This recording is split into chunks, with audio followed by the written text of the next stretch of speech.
Bleh. We have a bat here. We are going to be speaking out of the same mic. Yay. But Merp. But yes, we're gonna be doing the freaking trial shit. Someone's gonna be playing a certain box. Maybe I'll finally write the fucking box fic. Maybe. I think it was gonna be Boss, Chief from Killer Killer, and Scuttlebutt because I thought that was funny. Alright, let me check the volume here for this real quick because we're gonna need to make sure that we're louder. 60 minus 60. Ugh. Should be. Actually, yeah. I gotta put the thing up. There you are. Okay, it's time to have a box as a box as a witness. Box up.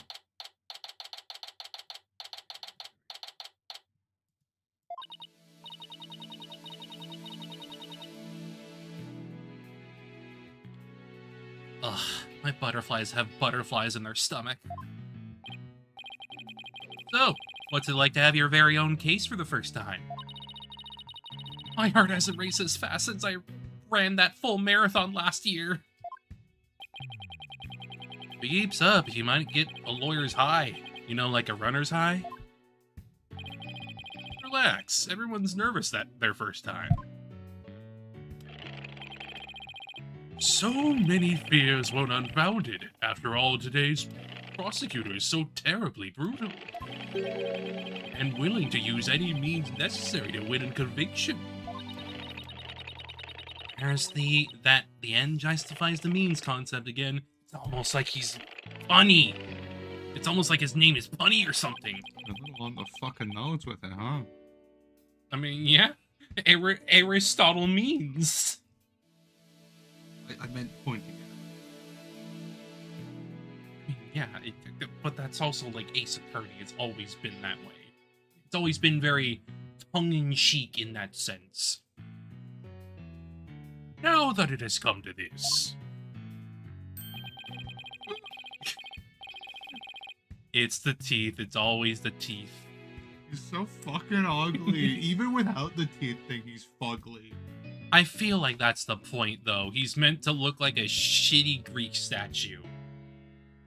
What the fuck's going on with the bag? I mean, for one, it's like Greekified judge shit. We have no choice but to fight fire with fire. The end justifies the means. I am gonna keep saying that. I wish he'd stop saying that. I do too, Athena, please.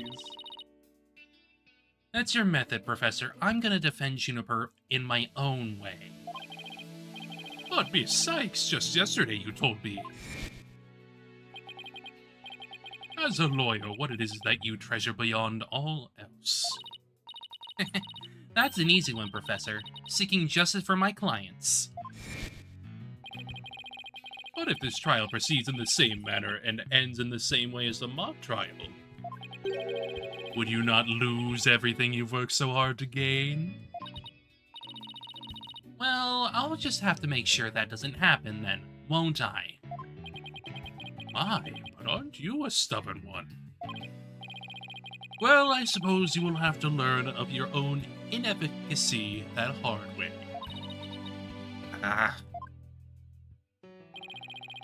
Forgive me, Professor Means, but can't we just leave it at that? Oh dear, please forgive me. It's just I wish to protect Juniper by any means I can. You too, but... Now, if you would excuse me. Ugh, thanks to him, I'm feeling even more pressure than before. Don't let it get you, Athena. Don't forget to keep smiling. be fine. I haven't forgotten what Mr. Wright said. The worst of times are when lawyers have to force their biggest smiles. You learn that from... Mia.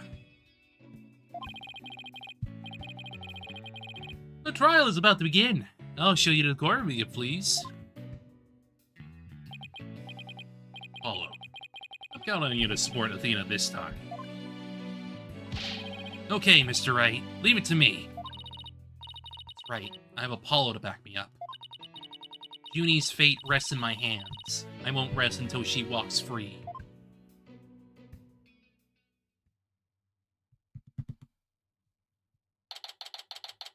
October 25th.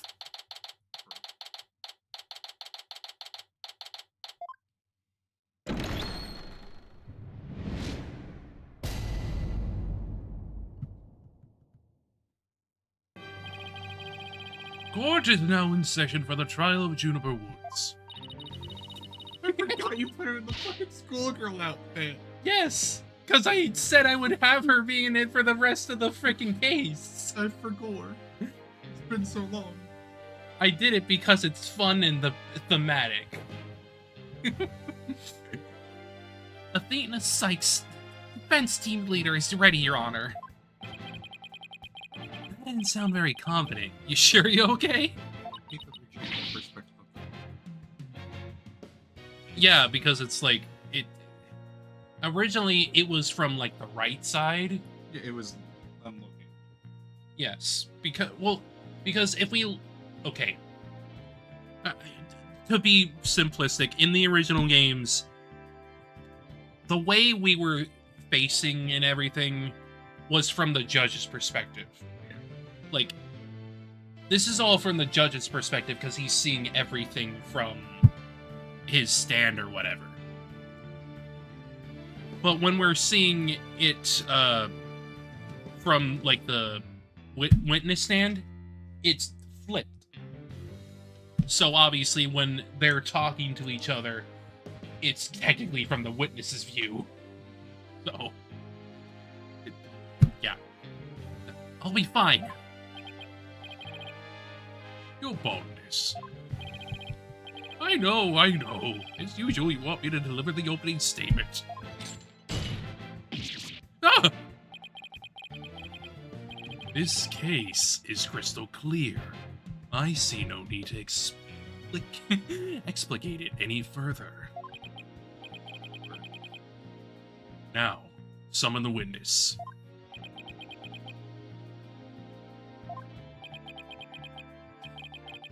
Is there something the matter? Please do share your boldness. Whatever gave you that idea? Bailiff, please call our first witness. And now we don't even get an opening statement? Mood? Oh. Bobby. It's because it's always the detective first. It's how it goes. Detective Fulbright, he and Prosecutor Blackwell have become quite the team.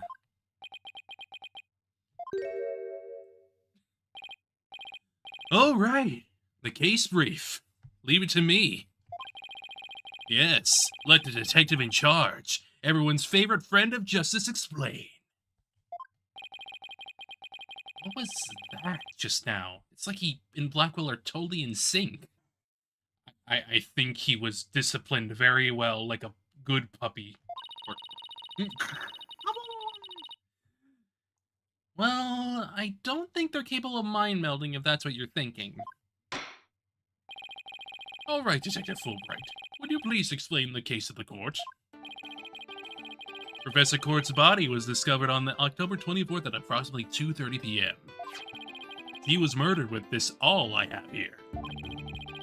The victim's blood and the defendant's prints were both discovered on it.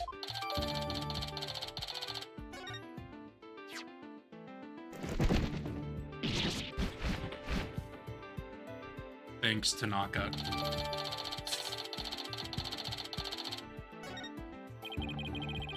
Wow, that Burt can deliver evidence too? Blackwell has trained him well.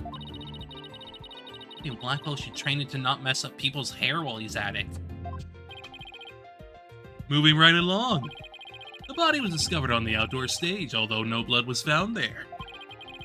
However, we detected traces of a massive amount of blood in the third floor art room. In short, the murder took place in the art room. So then the body has been moved from the art room to the stage. Precisely. And there's one more piece of irrefutable evidence. A recording made by a tape recorder that a school paper reporter hid in the art room. A certain... It captured a female voice screaming, "You're a goner." What's this? You have such a recording?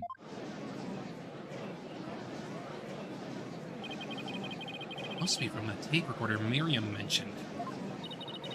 Yes, Miriam Scuttlebutt. But why is this the first we've heard of a death threat at the moment of the murder? Shh! Silence, please. I would like to play the tape for you now.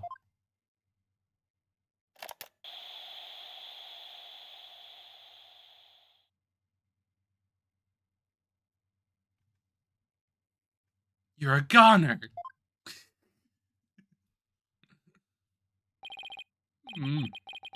Quite hard to hear. The voice does sound female.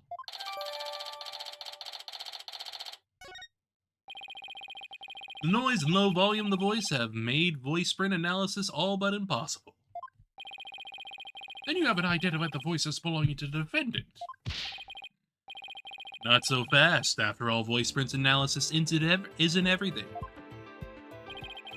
The victim was killed at night, then discovered in the afternoon the next day. The question is, when was the body moved? Oh, I know. It could have been moved in the middle of the night when no one was around. Sorry, but no. The campus was full of students that morning, however, no one reported seeing a body. That means the body was moved sometime before the mock trial when all the students and the faculty were gathered in the lecture hall and the rest of the campus was empty. It was during this time Hugh O'Connor, one of the mock trial participants, found the body. The prosecution heard about Hugh seeing the body. Wait one moment, if all the students and the faculty were gathered in the lecture hall, there wouldn't have been anyone who could have moved the body. Have no fear, for there is always an exception. Exception? The 3 mock trial participants were standing by in individual dressing rooms. They were the only ones who had free access to the deserted campus for the mock trial. What? That would mean... What would that mean? Those 3 students were the only ones who could have moved the body. In justice we trust. I don't like where this is headed, Athena. Me neither. By those 3, I mean... Hugh O'Connor, Robin Newman, and Juniper Woods. Knew it. Please, Detective Fulbright, don't say what I think you're about to say. I take it everyone understands now. The voice believed to be that of the murderer was female. And out of the 3 people who could have moved the body, just 1 is a girl. Oh boy. We're gonna get to that. That leaves the defendant Juniper Woods as the only possibility. No! Yeah, the trucks are here. Impressive. He has you on the ropes even before any cross-examinations. You could at least pretend to be upset for me. A splendid job, Fulbright. That could not have been any clearer.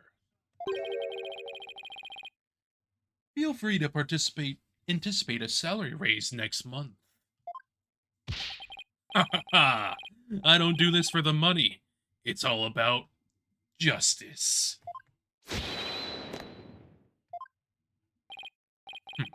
Not only a halfwit, but a perennial stick in the mud you are. It's neither the carrot nor the stick works on Detective Fulbright.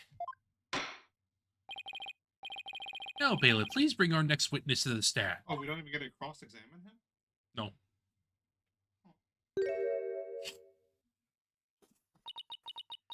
Box time. So, our first witness is a cardboard box. We've seen weirder shit.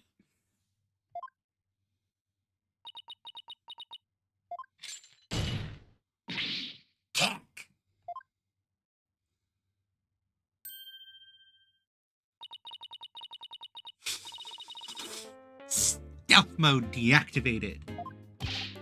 Oh my, the box has hands. Smile, Your Honor.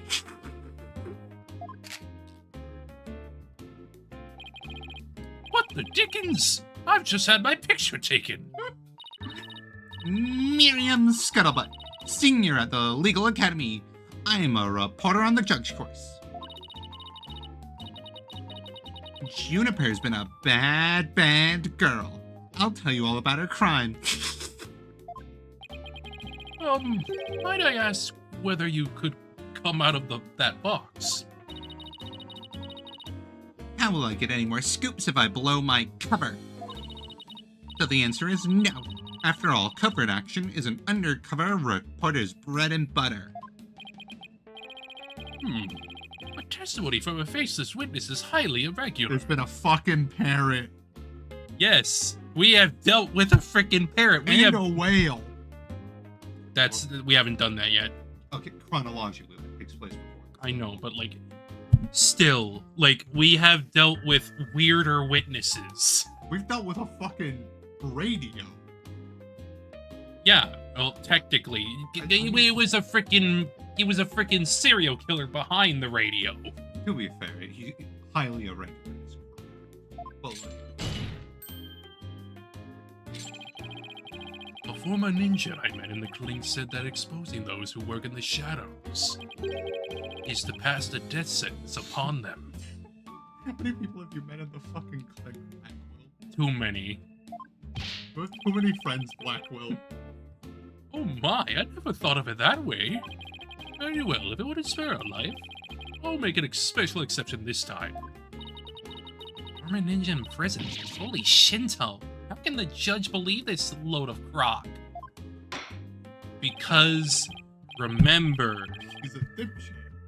He's a dipshit, but it's also the fact that, like, Blackwell's power of suggestion is very convincing.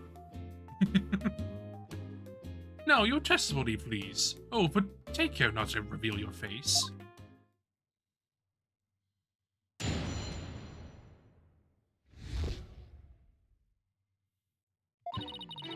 The murder happened exactly like Juniper's mock trial script. Up until the mock trial began, only Professor Court and Juniper knew the script's content. But Prof. Court's sudden decision not to use the script sparked Juniper's murderous rage. Juniper has to be the killer. She has a motive, and the murder is just like her script. The murder is just like our script. Could such a thing be true? Compare her script with the murder case and crime scene photos, then you'll see.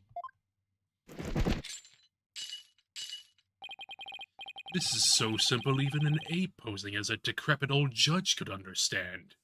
I wonder what that could mean. He's so mean.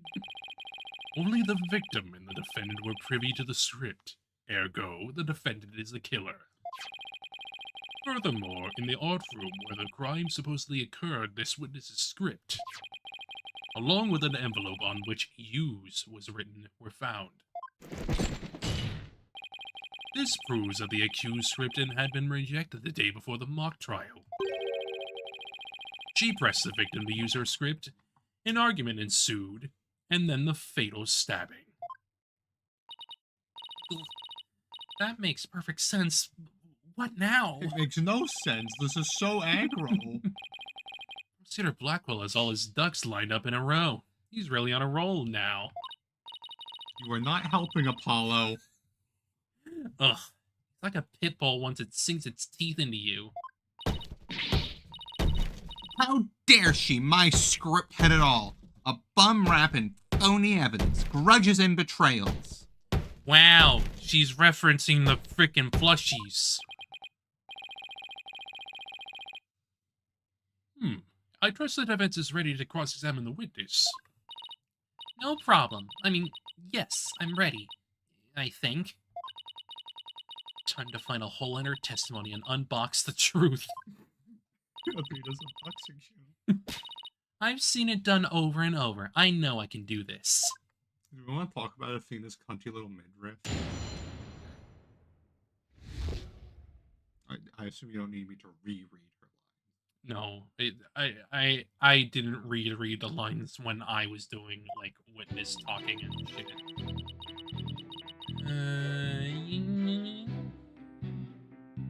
Hold it! There must be places where the script in this case diverge. Boxwoman indeed. Cut! Don't sweat the details. That kind of stress will give you wrinkles. Objection! I'm not worried. My skin is fair as silk. Objection!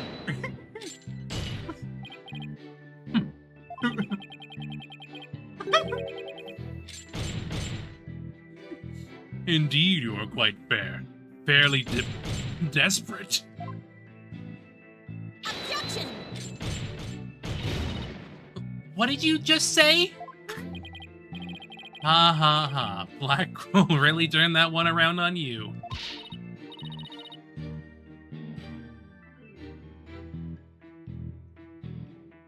Which Ace Attorney game was it where Phoenix was a ran into with a beanie on? That was the last game, Apollo Justice Ace Attorney.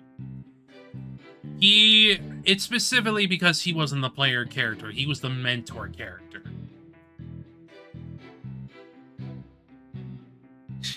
Whose side are you on? Hurry up and think of a clever comeback. Oh, easier there, Athena. Now you listen to me. The two cases do indeed have their differences. For one, the stage hadn't yet been erected in the mock trial script. And in the actual case, there were signs indicating the victim's wrists had been found. I have somebody else here with me right now. I'm playing Scuttlebutt. Yes, she is playing the Boxwoman. Because she's my favorite. But such differences pale in comparison to the host of similarities. In any event, replicating the crime without knowledge of the script is an impossibility.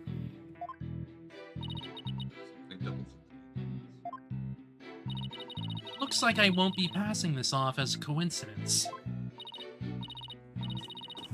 What a total burn. Try again, why don't you, pawn of woods?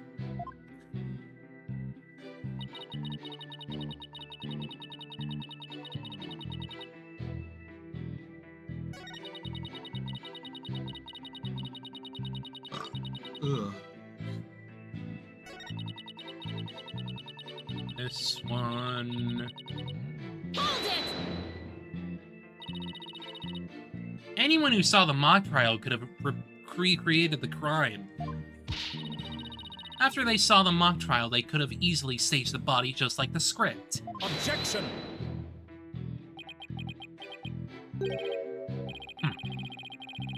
Weary is the trial which pits Hawk against Canary. Objection!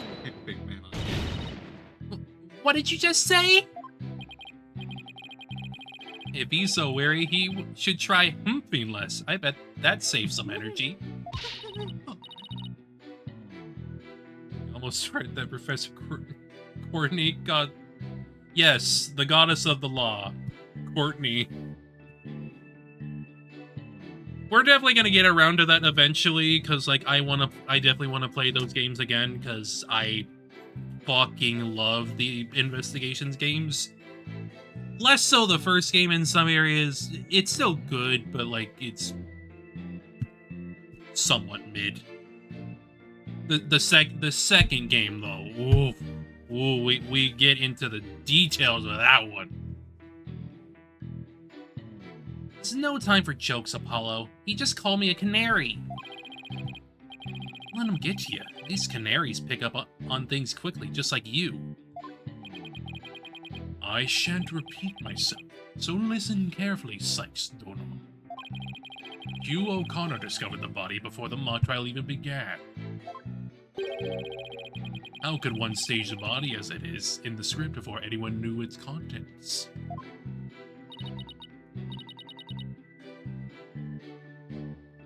Basically.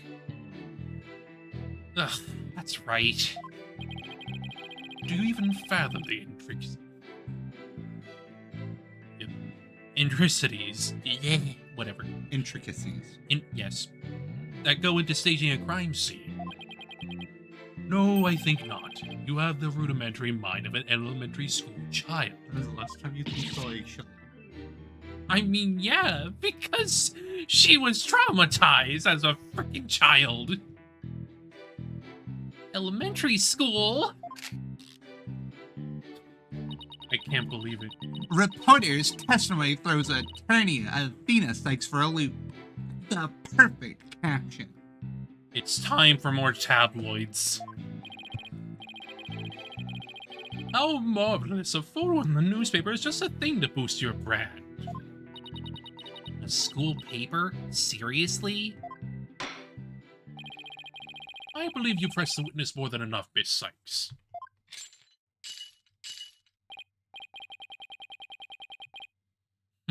How do you see how clear-cut my case is? Now do you see how clear-cut my case is? Take it now, and in that fair, desperate mind of yours. Etch it deep so you may never forget. No! No! My arguments get thrown back in my face. It wasn't supposed to be like this. What am I gonna do? Athena, you should just about have all the answers you've been looking for now. Huh? Think about it this way. If the killer knew the details of the mock trial, would they really commit the crime in the exact same way? I don't follow. Try to place yourself in the killer's shoes. I bet you'll discover an inconsistency if you do. Ah, I get it. Thanks, Apollo. Miss Scuttlebutt, just so we're clear, you're claiming that the killer intentionally made the crime scene look just as it was in the script. And that is beyond the shadow of a doubt not a coincidence. Is that correct? No duh. After all, it's just more evidence of Juniper's evil she-devil ways. Objection!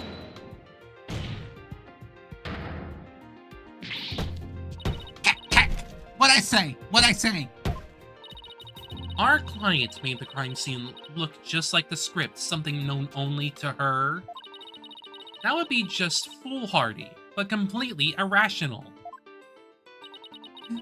Well, what do you mean? Yes, Miss Sykes, please tell this court what you mean by irrational. Wouldn't make any sense for Junie to mimic her own script on purpose because it would make her the culprit. It would be too obvious. The murder scene was the same as it was in the mock trial script. That in of itself is irrational. Heck, what's wrong with them being the same? Yes, Miss Sykes, care to explain what you mean? Okay, let's say for argument's sake that Miss Woods is the killer. If so, then what reason would she have to intentionally make the actual murder mimic her own script? Yeah, that would just freaking implicate you even further. So it's like, at that point, just kill her in a different way. Yeah. That's easy. She was admitting that she was the... That's right. If she had really done that, it would have been like proclaiming to the world that she was the killer. So what we actually have here is evidence of one trying to frame our client.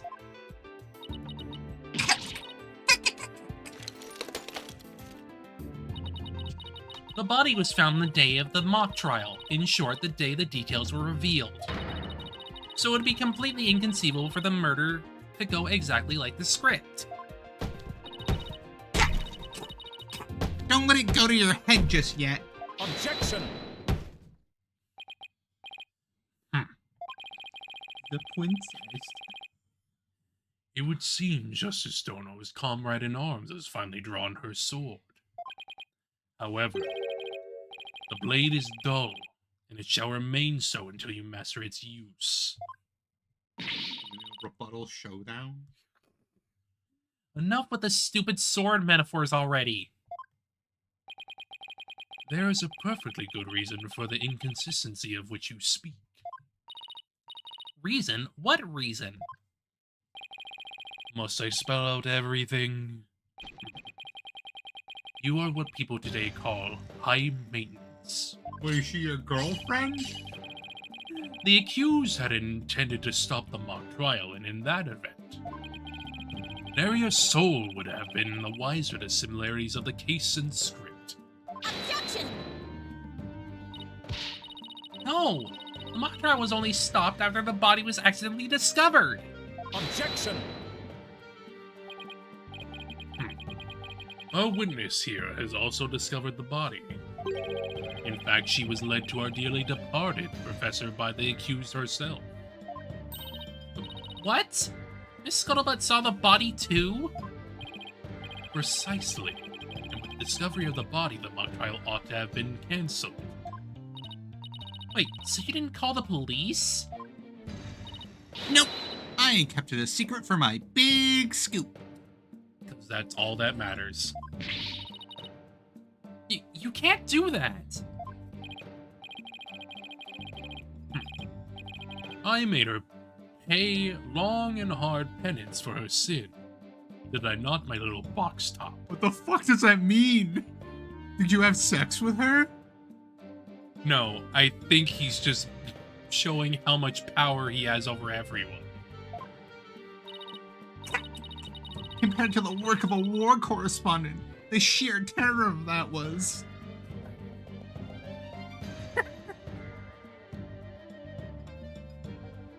She's talking. Okay, look. Look Box. for look for one moment at like this line right here. Hard penance, box top. It's very like colorful language.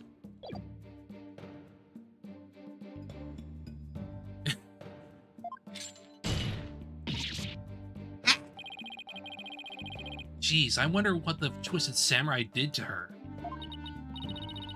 Lock off all the holes in her box? And spin her like a top while Detective Fulbright cackled in delight?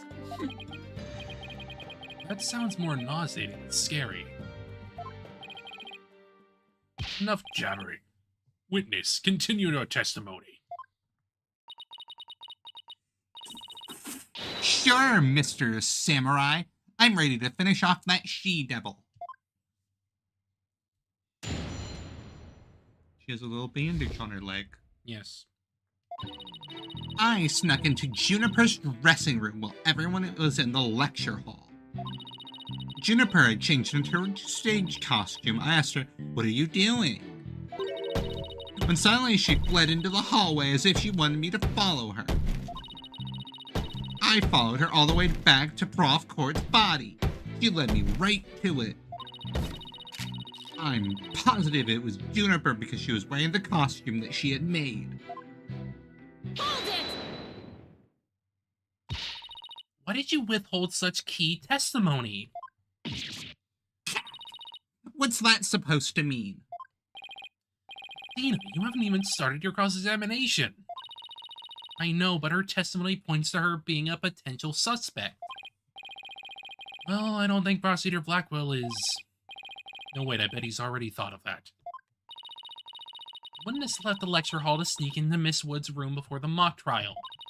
That means she, too, could have moved the victim's body. The prosecution's claim no longer has any ground to stand on. Help! Why is Tanaka so mean? Now, no need to ruffle your own feathers so. When you squeak like a little brat, it agitates Taka. Do you want him to peck your eyes out? Taka is literally cute. No thanks. You listen here. The witness has a perfectly good alibi. Oh, yeah, I do. Around the estimated time of death, I was at undercover reporter class. It's right near my home. Undercover reporter class? Huh? The proverbial rug has been pulled from under you. The witness could not be the killer. Defense must look before leaping, or at least make sure the rug's secured to the floor. Tried to warn you. Oh. Well, there ends the cross-examination. Let's allow the witness to step down. Huh? No, wait a minute. The defense has no right to cross-examine. The defense has no right to cross-examine the witness after that little spectacle. For whatever a man is sowing, this he will also reap. Why can't he say you reap what you sow? Because he's being all philosophical and shit. The loser. Very well, if the cross-examination is over, I suppose the witness may go home. Perhaps spend some time in her lovely box and recover from today's stressful events. Don't you worry about me, Your Honor. There's no rest for the wicked, or journalists either. My third eye's always seeing a scoop. She's always eyeing a scoop. Well, back to the trenches. Bye-bye. Stop. Hold it! Thank you, Apollo. Not so fast, Miss Scuttlebutt. Apollo? There's just one thing I'd like to ask. Did you take a picture of the victim's body, and if not, why not? Well, that is, no, I didn't take one. Well, that's strange. Why wouldn't you take a picture if you're always eyeing the scoop?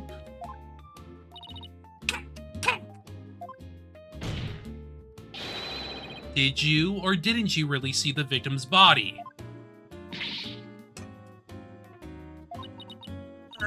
It's not like I, actually saw it, but...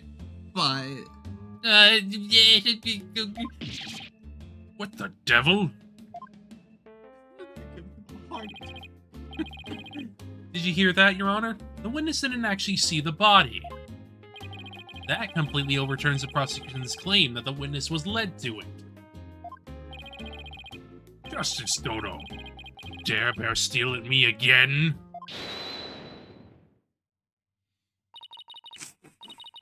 Nice try, Boy Wonder.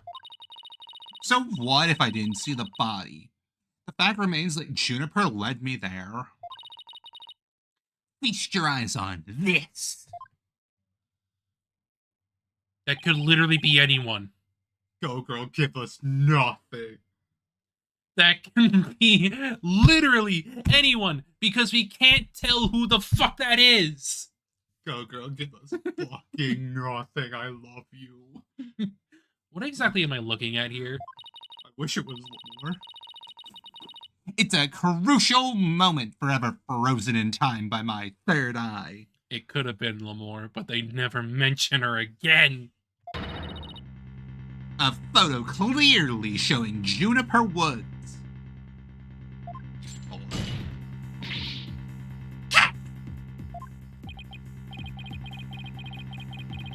Why did you not tell me of this? It's a shocking scoop I was saving for just the right moment. And that would be now, right here in court. Surprise!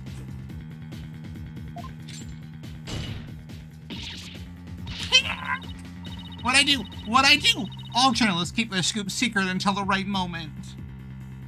That doesn't fly in a court of law, ma'am. She knows. You would think she'd know that because she's in the freaking judge course. To be fair, everyone fucking withholds evidence in this series. I know, but I'm just saying, like, you are in a freaking legal school. You should be knowing this by now. I don't think withholding. It is. Okay, explain every single instance where, like, something. Look, I know it's in that sense because, like, gameplay purposes and, like, It's a puzzle first and, like, a strong suit. it's pretty brave hiding it from Blackwell like that. Or pretty stupid. Well, this is an unexpected turn. Athena, about this picture. See how it only shows the back of the subject? Ah, so then... Right, who knows whether this photo shows Juniper in the first place? Objection! A completely irrelevant point. What is relevant here is... there was someone who did try to lead the witness to the body. Take a gander at this, the route by which the accused escaped. The witness pursued the accused this way after she fled the dressing room.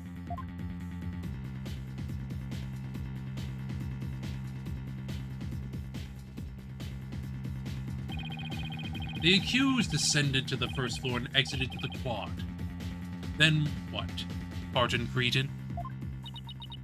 Then I tripped and fell, caught my knee on my own box.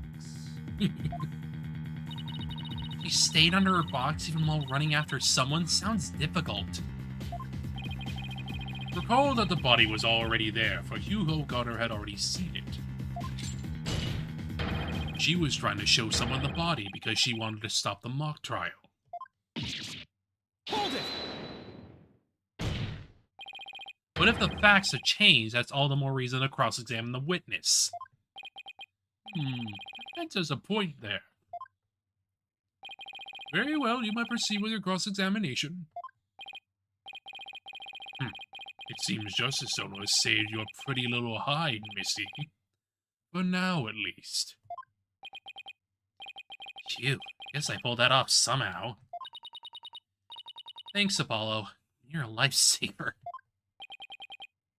Incidentally, my compliments to the witness for her very fine box. It's Paribo cardboard, lovingly selected from among many. Tell another lie or hide another fact from me, and I shall put it to the torch.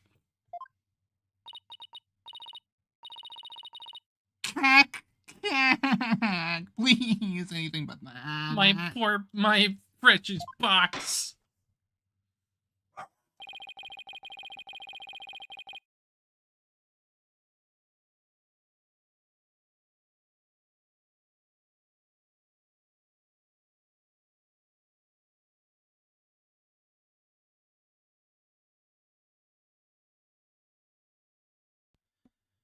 I think it would be more eco-friendly to recycle it, but that's just me. Alright, Miss Sykes, you may cross-examine the witness.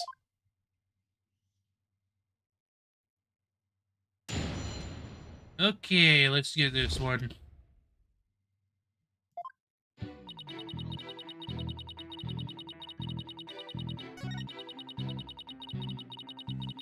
Ah, he's still coming. Ah, Cut out. this freaking dog.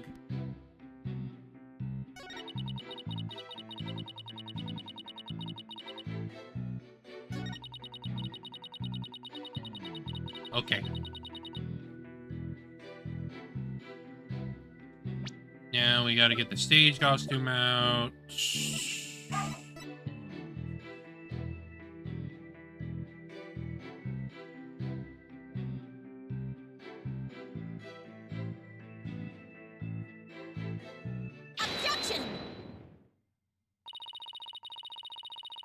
Miss Scuttlebutt's sole basis for identifying her client as the figure in this photo is the fact that it shows someone in Miss Wood's stage costume, which obviously is based off of Lamore, because look at it.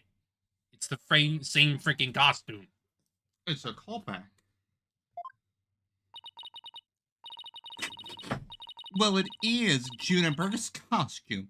So that must be Juniper in it. It's clear cut. No, that's where you're completely mistaken. What? This is a design drawing of our client's stage costume. Oh my, what a wonderful creation. The constellations are extraordinary. I'm glad you noticed, because those stars are precisely what's important here. In the drawing, there are constellations all over the outside of the costume. But there's not a single star on the costume in the photo. Oh, then that means... what exactly? Your Honor, there were no other blue costumes at the scene. Which leads me to believe that the figure in the photo was wearing our client's costume inside out. But why would Miss Woods make a mistake like that? That means it's not her. Like, come on. Well, it's not really a matter of why, but rather who made the mistake of putting it on inside out. Wait, you're not suggesting? That's right. I'm glad you're catching on. The costumes designer wouldn't put her own costume on inside out.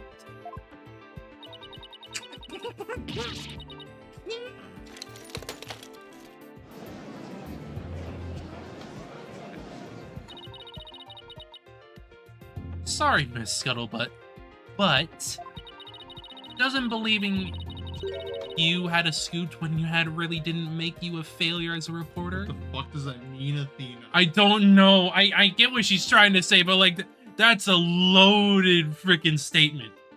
It's more than it sounds like Ghibli Gawk. I know what she's trying to say. It's just like, it's loaded. It's just a jumbled mess. What is that? A failure as a reporter? Cock?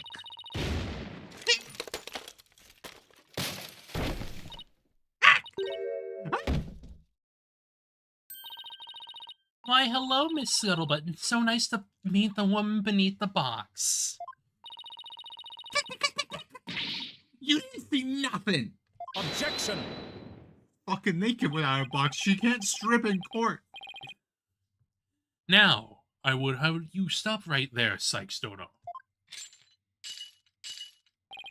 For it is the why of the matter upon which I would have this court focus. What do you mean? Miss Juniper Woods. Yes? What were you doing on the morning of the mock trial?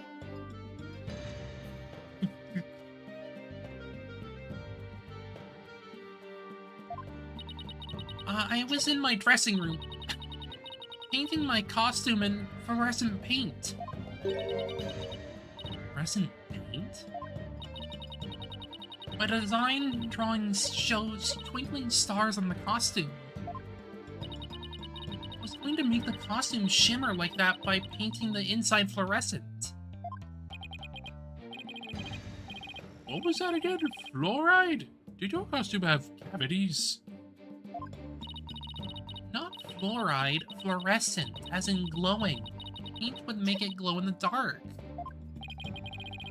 Yes, so you applied that to the inside of the costume and then... I let it dry for a while because I heard it takes a long time. So I put the costume on my mannequin inside out. Inside out? So then... This is a photograph of the inside out costume taken in the dark. As you can see, there is a heavy layer of paint over the entire inside surface. Yes. If someone were to properly don on this costume in this state... Is that the suit from AI2? Perhaps. The wet paint would all get all over their body. Why, yes, I believe it would. Indeed. Ergo, the costume was worn the way it was, not by anyone's mistake. But because this was the way it was on the mannequin inside out.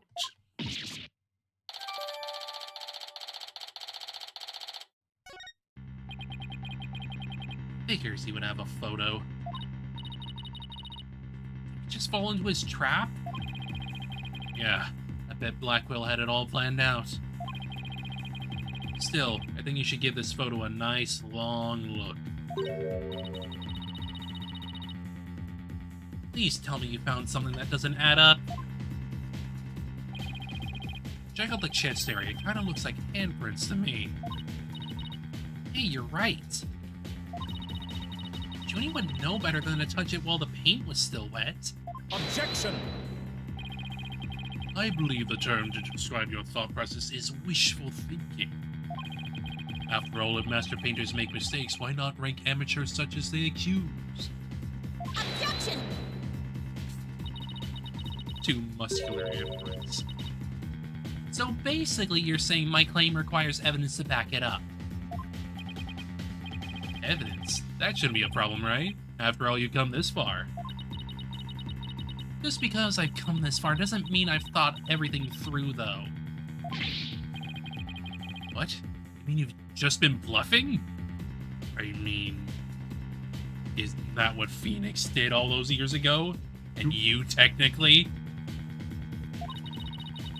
You kind of learn your all of you have learned your confidence from Mia. What did you expect me to do? I'm sick of losing to this guy. You're right. There's only one thing left to do at this point. I think the truck is on.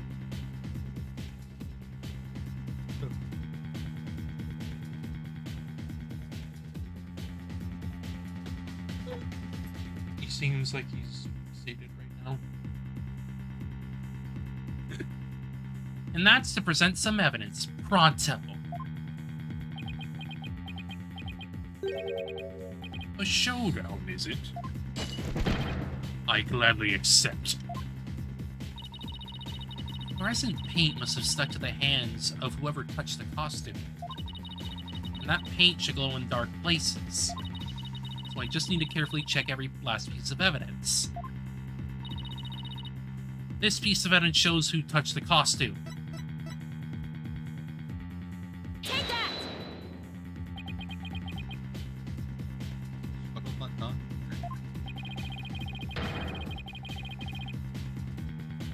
I mean, I don't know. It seems Prosecutor Blackwell is not too pleased with your off-target evidence. Objection! Or is it on target that he's rendered him speechless? Picked the wrong one. Yes, I think I did. Whatever.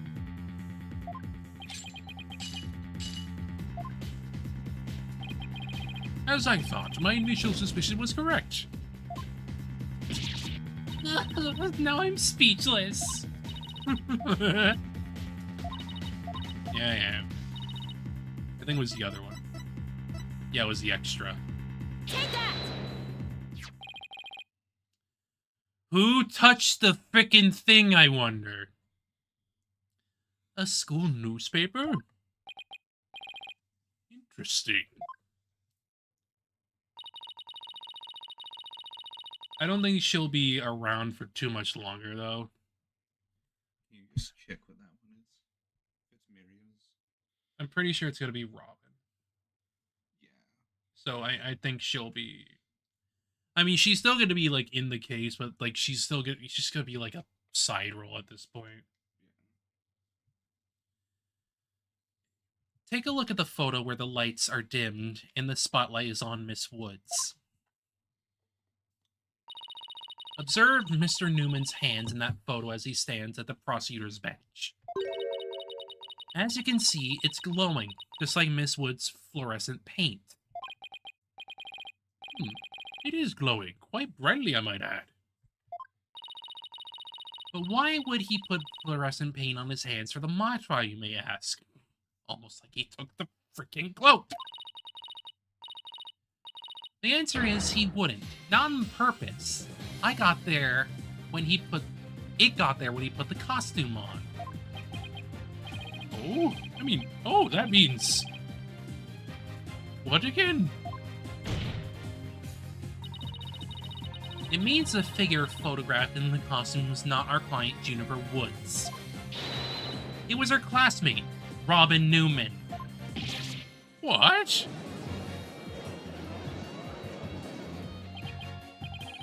I think we're actually able to prove that. Well, you never know what's going to happen next. It's the thrill of the courtroom. So then... Does that mean that Ramen is her man? Well, that's certainly how it looks. Very well. Robin Newman it is. He is here in the gallery, I trust. Show yourself. I challenge you to a duel.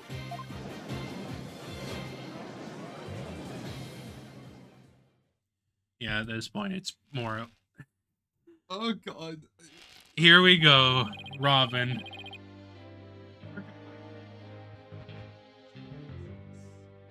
Something about it's just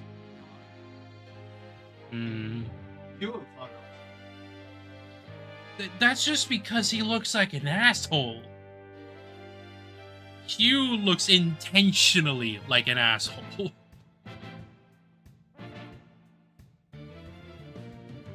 But anyway, I guess that means Scuttlebutt is finished right now, so... I won't return.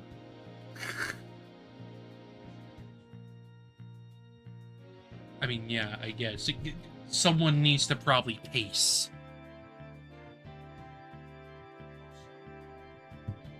Fair enough. Okay, which means it's gonna be me from here forward, so... Will the witness please state his name and occupation? I'm Robin Newman!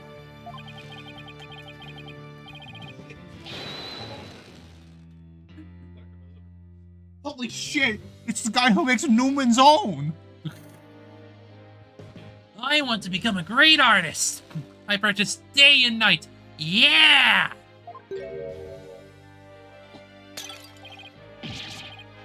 It's that fucking brace.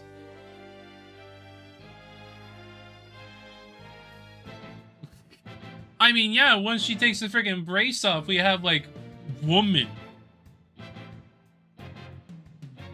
No, that's not it. Art's gotta be sincere, man.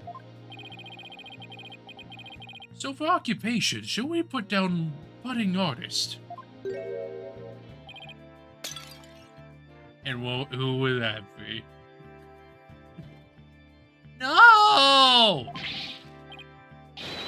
Famous Legal Academy Senior, Prosecutor Course! This brace is proof of my masculinity. I've been training to be a prosecutor for 18 years. Wow.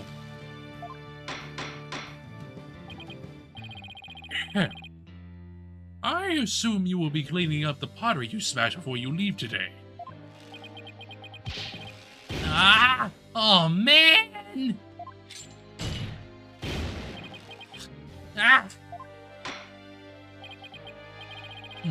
Seems the witness has finally settled down.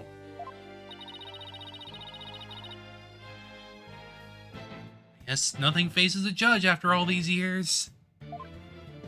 All of the pots.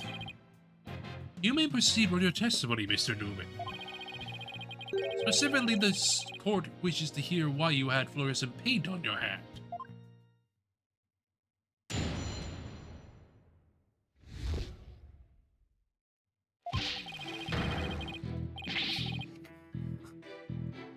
Wild.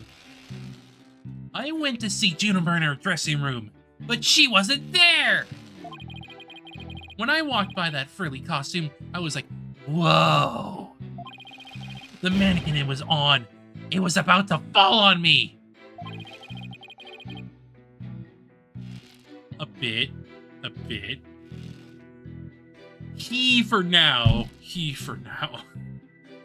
I got that paint on me when I caught it. But I never put it on. That's just stupid. Hold it! Masculinity. Your Honor, I recommend a short therapy session for the witness. Well, Mr. Newman does seem particularly agitated, but... yes. No! Not again. What's his problem? I sensed in the moment Ramen took the stand. The discord in his heart.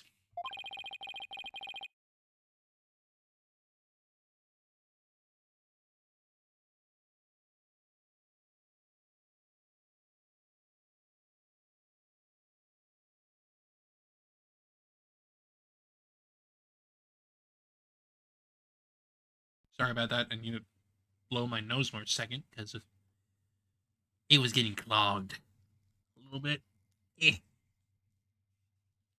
Bleh. So you think he might be hiding something? Yeah, I'm good.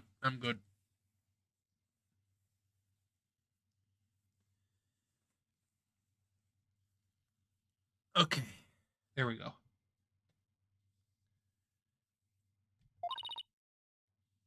Yeah, that just needed to be done so I could frickin' breathe properly. Anyway. Probably. You ready, Mr. Newman? Let's see what the Moon Matrix can do for you. Bring out the orb.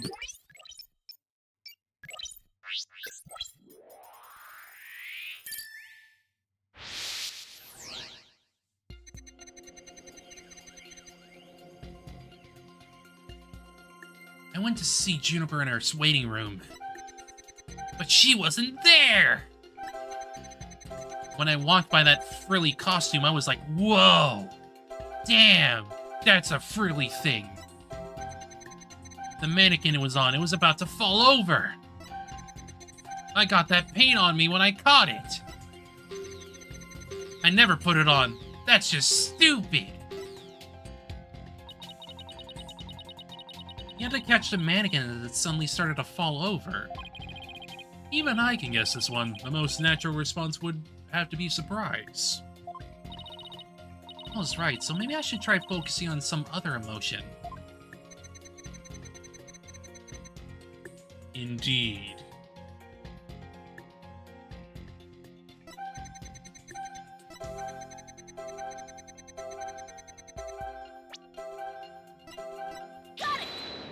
Why are you happy? Because you like the dress. You like the coat. You like it. When you mentioned the stage costume, I sense a sudden powerful feeling of joy. Would you care to explain, Mr. Newman?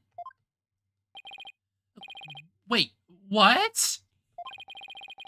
Why would a frilly scarf thing and a long skirt make me feel like that? Oh, I don't know. You have feelings for it. I don't know, but you seem awfully interested in that costume for some reason. You didn't happen to put it on, did you? Like, I'd be into that kind of thing. I'm a dude, and I'm into braces. You don't think Robin's actually got a thing for Juniper's outfit, do you? Oh, come on. Isn't it obvious? You're enjoying this a bit too much, Athena. No way, man! The mannequin came falling toward me, so I stuck out my hands to stop it. End of story. That's a new piece of information. Time to run an update.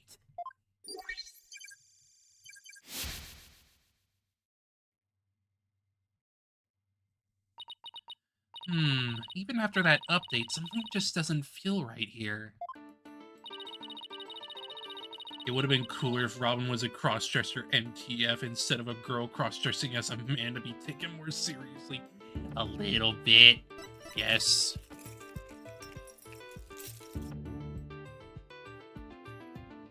Keys. The keys.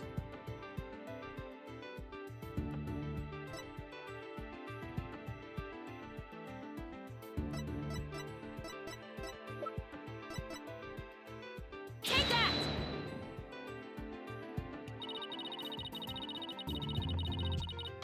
Why does the key lady look like Shigure? I don't know.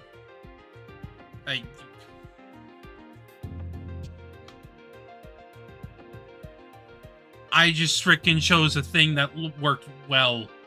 I don't know.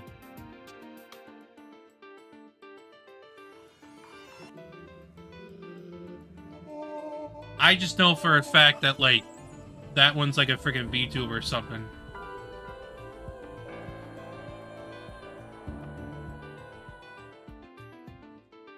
You said that the mannequin came falling down toward you, so you stuck your hands out to stop it. If so, then the fingers of your hands would have been pointing outward like this. That's not what the handprints show. In fact, this looks more like just like your thumbs in the base of your palms. Why in the world would I leave such weird handprints? You know why. You left them when you went to adjust the scarf after putting it on. Just like the model in this drawing. Whoa! Why don't you just admit it, Mr. Newman? You did put the stage costume on, didn't you? And really do like Miss Wood's clothes, don't you? Fine, I admit to putting the costume on. But realistically, though, we could literally just call frickin' Newman, like, a frickin', you know, boy-moding trans girl. But that's, like, my thoughts, because that's just, like, vibe here. I don't like girly clothes, man!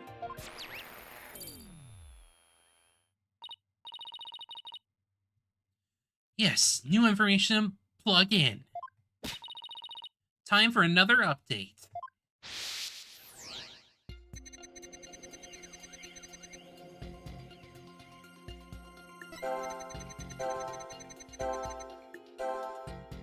My heart was pounding even though I'm a guy. My masculinity! My masculinity has been hit! There, another motion that doesn't fit. So what? You really started to get on my nerves, man! Mr. Newman, you got excited when you put the costume on. But you also felt sad. Who cares if I felt sad? It's no big deal. You totally got to get that word. You totally got to work that out, buddy. Okay, Mr. Newman, out with it. Why did you feel sad? You're hiding something, aren't you? Oh, no! You're not fooling anyone anymore. Now tell us why you were sad. Okay, fine. If you're gonna be that way, I'll tell you. The reason I felt sad is... No matter how much I dress up, I'll never be as pretty as Juniper. Well, no offense, but his habit of shouting at the top of his lungs doesn't exactly help. No! That's not it! I only own those girly clothes. I should have been totally pretty! Trans Newman MTF versus Trans Newman FTM. Fight!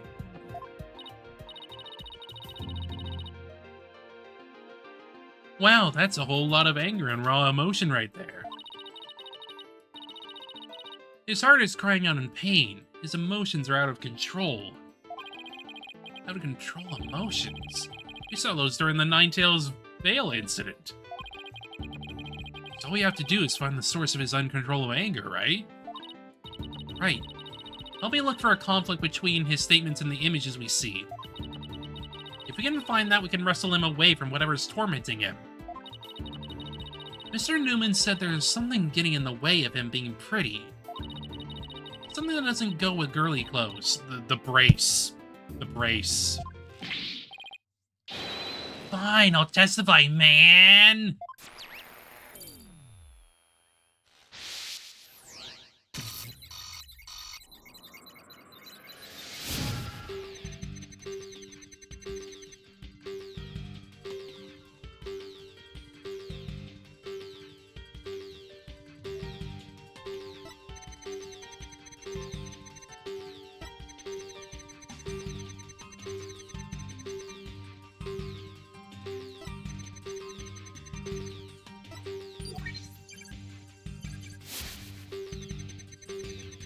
I felt like a diva when I pulled the hood over my head. The brace. Got it! Mr. Newman, you feel a great deal of anger toward your brace, don't you? Is that what you feel is holding you back from being as pretty as you think you should be? Huh? What? Mr. Newman, the truth is, you really want to take that brace off, don't you? No way, man! This is a symbol of masculinity! I could never take it off! Is it that you can't take it off, or that you don't want to take it off?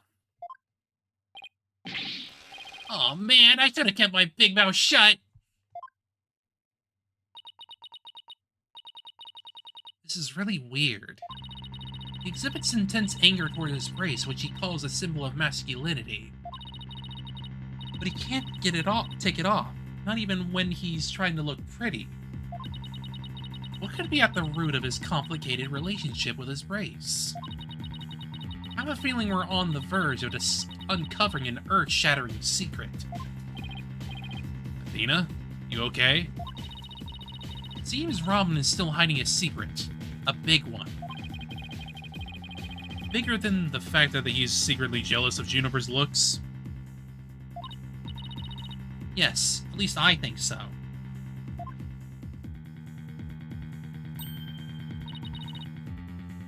No, can't be. I just thought of something, but it's totally insane. Mr. Newman. What? I'm onto your little secret, and if I'm correct, it's not very little at all. It's huge. This sounds completely insane, but it's the only possibility left. You're a fucking girl! Mr. Newman, or should I say, Miss Newman. You are, and always have been, a girl. What? Have you lost the plot, Athena? No, I'm completely serious. I don't have any direct evidence. But that's what Robin's heart is shouting out, loud and clear. Hold it!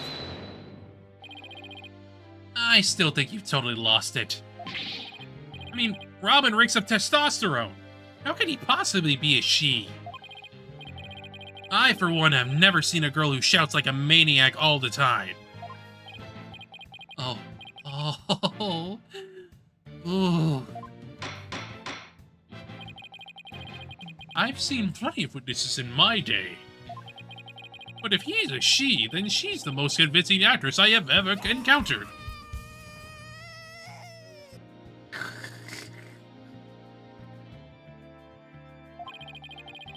Therefore, let me pronounce my verdict. Robin Newman is without a question a man. Wow. I can't believe it. The judge is transphobic.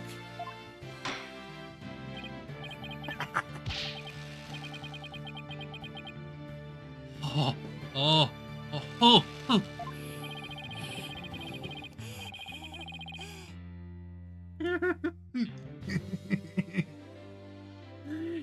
You are now truly just as Dono's equal in one area. You are just as equally as insane. Never in the history of this planet has there been a finer specimen of the masculine spirit. Stop. Stop!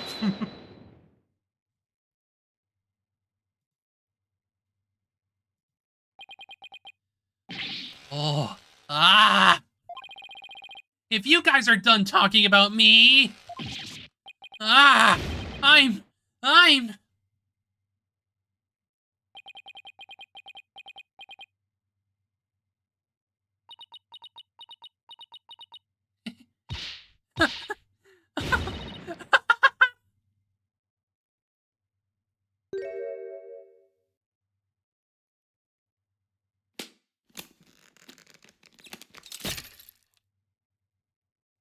No more brace. The brace,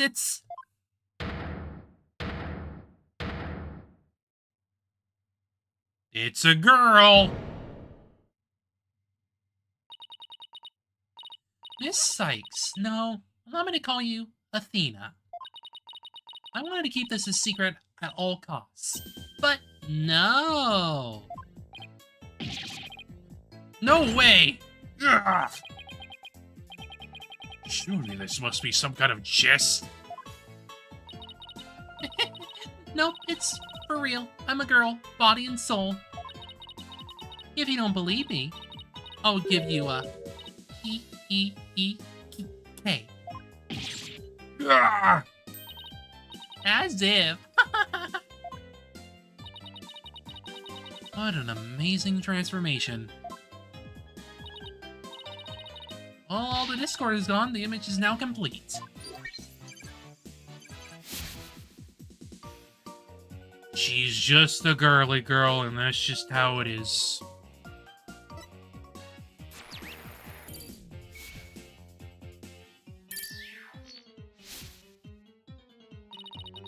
I was raised as a boy since I was little, and I studied law just as my parents wanted. But now this living lie that had pinned me to the ground, it's... Ah! Ugh. It's been blown to smithereens by you, Athena! Now I can breathe.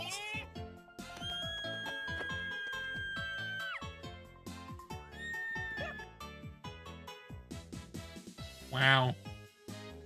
Wow.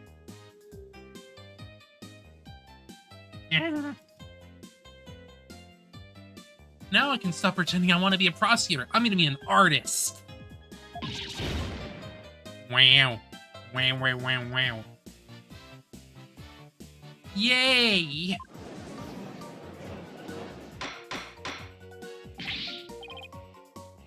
Order! Order!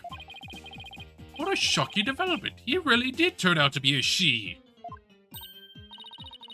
Why is everyone looking at me like that? I feel like a movie star or something. But no paparazzi, please. I value my privacy. Okay-A-Y? Ah, no pics or you regret it, man! Am I just imagining things, or is Robin even more hyper now than when she was a he? I mean... not wrong? I don't know. Maybe it's because she finally got her troubles off her chest. Literally. This is all well and good, but does he being a she actually change anything?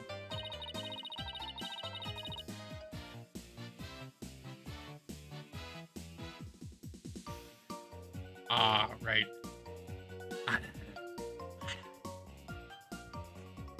I don't know. Ada. Okay, there you go. It's been a while since we added that. A little bit. Probably actually a couple of years. There you go. The fact that the witness is actually a girl does change things.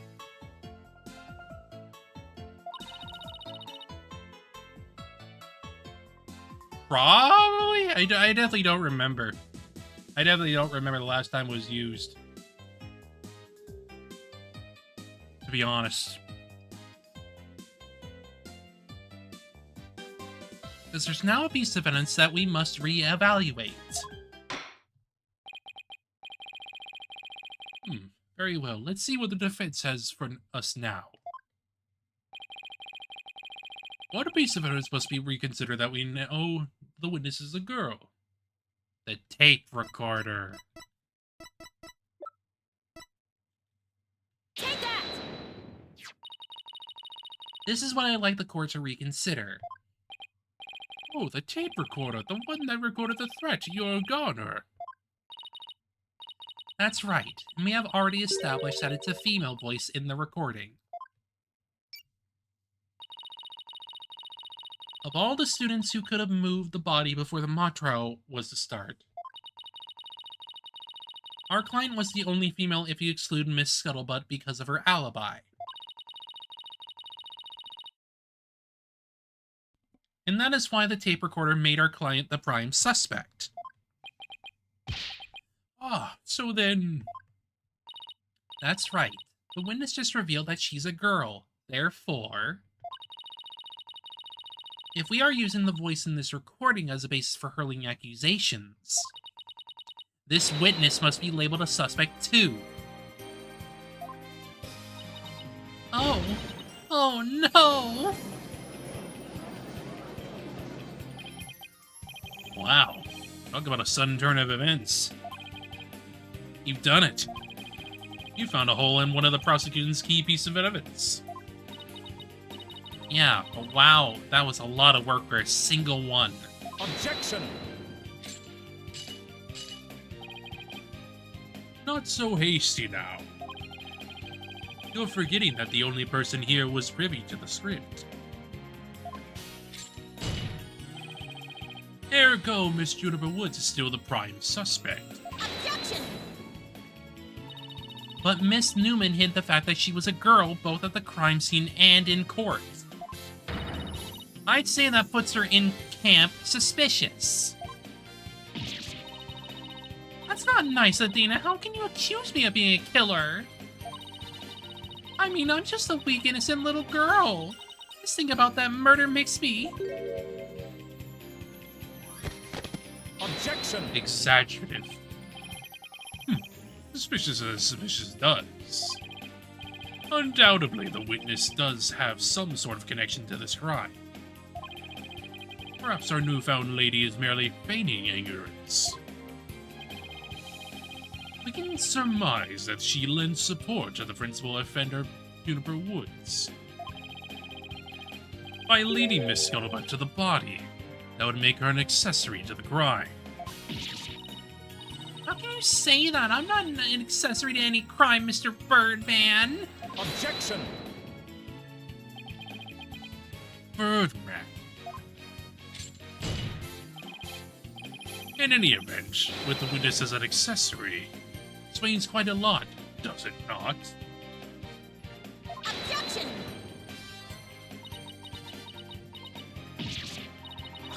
He made it all make sense somehow. Don't keep accusing Junie unless we can show someone else knew the script's details. Could someone have gotten their hands on that kind of info? The only way they could have known that was in the script was that they heard it from Junie.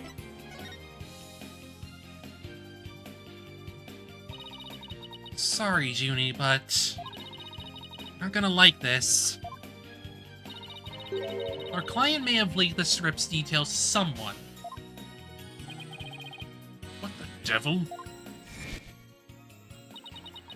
And I know I shouldn't have, but I revised the script to favor the prosecution. But Professor Court noticed it immediately and changed it back. Miss Woods did not want Hugh O'Connor to win the mock trial. That's why I believe she leaked the details to the witness, Robin Newman.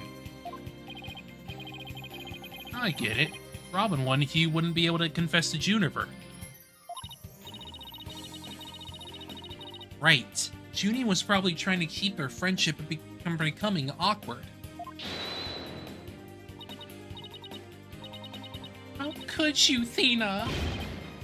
What a bunch of bull. I never heard a word about the script of Juniper. Never, ever. Objection! You sure? Can you look me in the eye and swear you didn't? B-A-D. Athena. You don't have any evidence.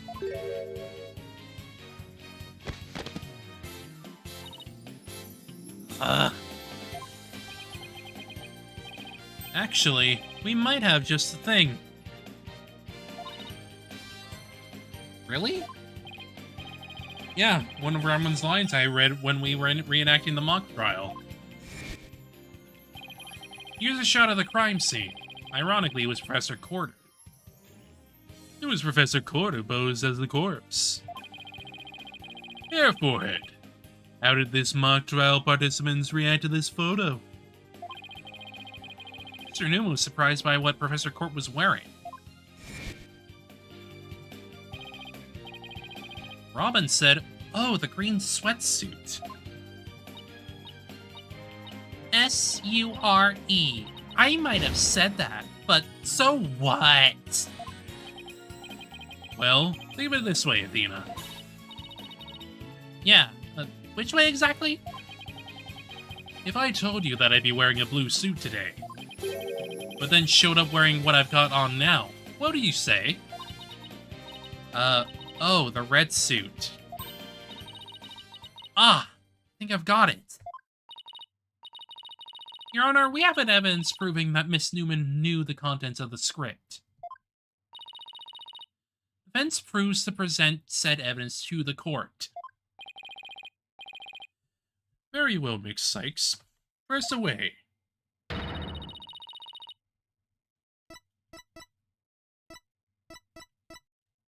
Take that! This one. The mock trial script.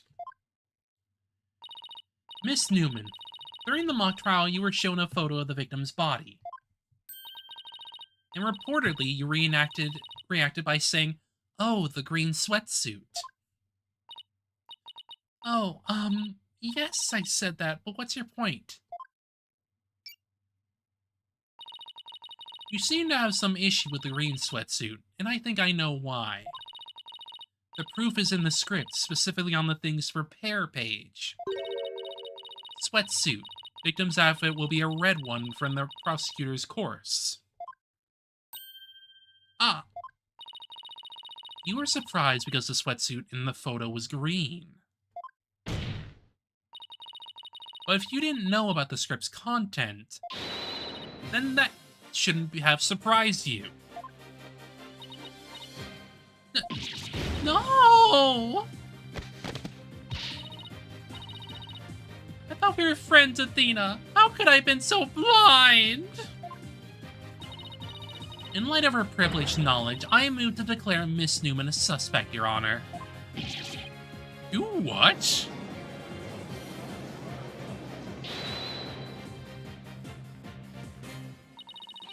Knowing script details makes me a suspect. And there must be others beside me. I mean, someone else could have seen Professor Court's note. Note? What note? Professor and Juniper were working together to prepare for the mock trial. Only one copy of the script was made to prevent it from being leaked. But that gets kind of inconvenient, right? You're not seriously going to suggest... But it's the truth. Professor Court did do exactly what you're thinking.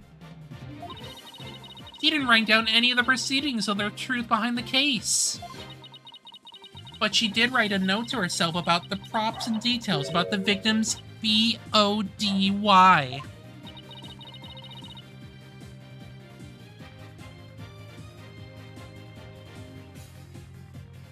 Is this really true, Miss Newman?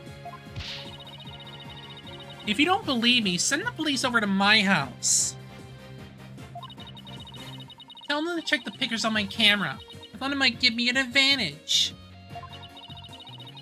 So I took a picture of the note. I'd say she's telling the truth. Wait a sec. If there's a note with details about the body, then that means there are others who could have made the murder look like our client's script. Yes, I believe you're right. Apparently this case isn't as clear-cut as Prosecutor Blackwell would have us believe. This new revelation blasts a big hole in the prosecution's case.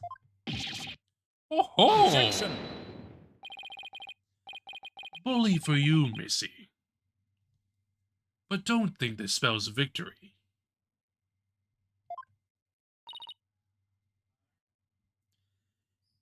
And why not? The battle is still young, and my blade is now fully drawn. Between it and my next witness, your life, it will be forfeit.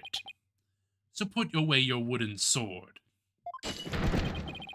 And show me what you are truly capable of if you wish to live. You want it? Don't worry. I'm gonna bring it.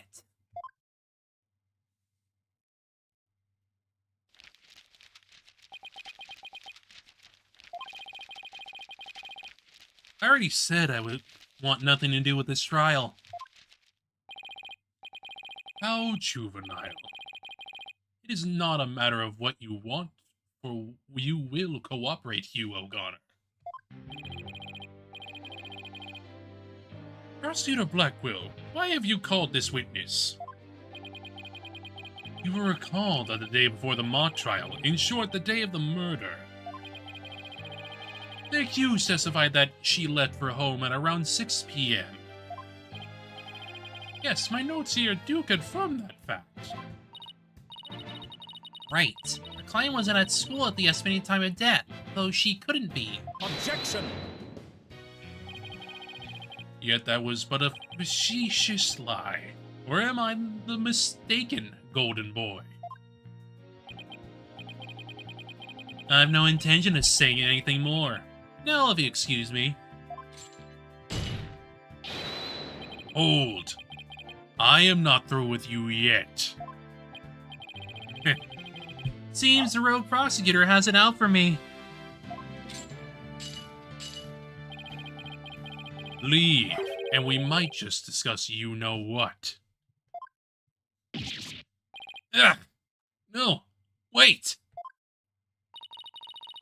One little statement and Mr. Cool loses it? What's that all about? I changed my mind. I'll stay and testify.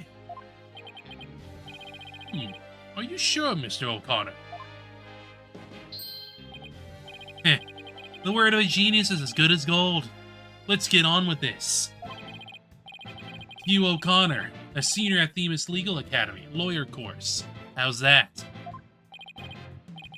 Just fine. Your testimony then, if you please. You're up against the top of the class now. I'd be careful if I were you. The thing is, he's actually not that smart. I know Junie would never lie like that.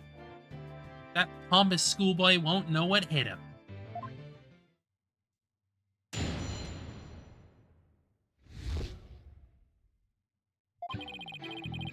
To get mentally prepared for the mock trial, I meditated at the arch range till 7 p.m. At around 7:15, I went to the main building before going home. That's when I saw Juniper. We didn't say much as we passed by each other. She seemed her usual self. That's it. Anything else you'd like to ask?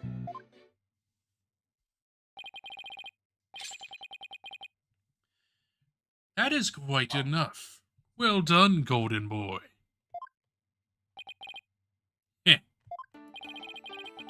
The final bell rings at 7 p.m., at which point the campus is a desolate place.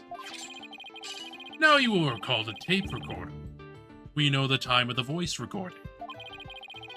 It was 7:10 p.m., the day before the mock trial. That was the dark hour of this heinous crime. Do you have any proof of that? As its final bell, this school plays a special broadcast when the clock strikes 7. The female voice on the tape appears 10 minutes after that broadcast. The killer waited until the school was empty to spring her devious and deadly trap.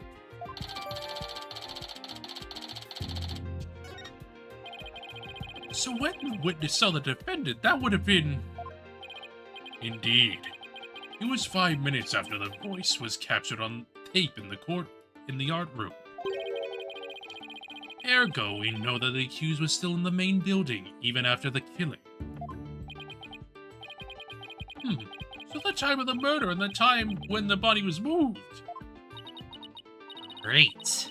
Another inconvenient testimony. Miss Sykes, your cross-examination, please.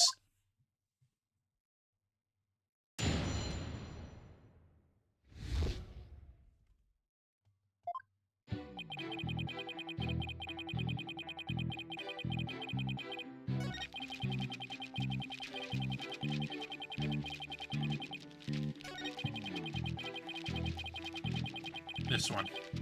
Hold it! So you just walked past a good friend barely saying a word. The final bell had already rung. They get mad when you stand around chatting. Then again, we're not like you people, talking endlessly in those annoyingly loud voices. Objection! Annoyingly loud voices? I like it if you refrain from insulting my partner like that. Normally I'd shout objection right about now, but I'll take this one for the team. Anyway, I think that's about all I have to say.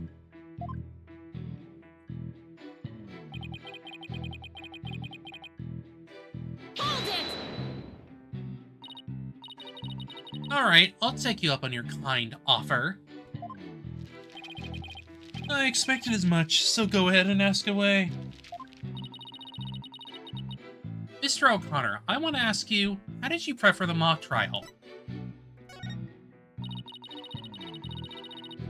Please tell the court what you were doing on the October 23rd, the day before the mock trial. That's an easy one. Nothing in particular. Nothing at all? You didn't help with the preparations? You don't get it, do you? I was merely playing the role assigned to me. I left the preparations and the like to others. My job was to be mentally prepared. Junie put her heart and soul into getting things ready while he just sat on his behind? Just to reiterate, I spent most of the 23rd meditating in the archery range. I didn't talk to anyone until the school closed at 7 p.m. I suppose a few archery club members did come and go while I was there. But you didn't talk to anyone? Not a single soul. That's right. I didn't say a word to anyone till the final bell at 7 p.m. I see. This is crucial information. Please add it to your testimony. I don't know if you're bluffing, but if you are, you have a pretty good poker face.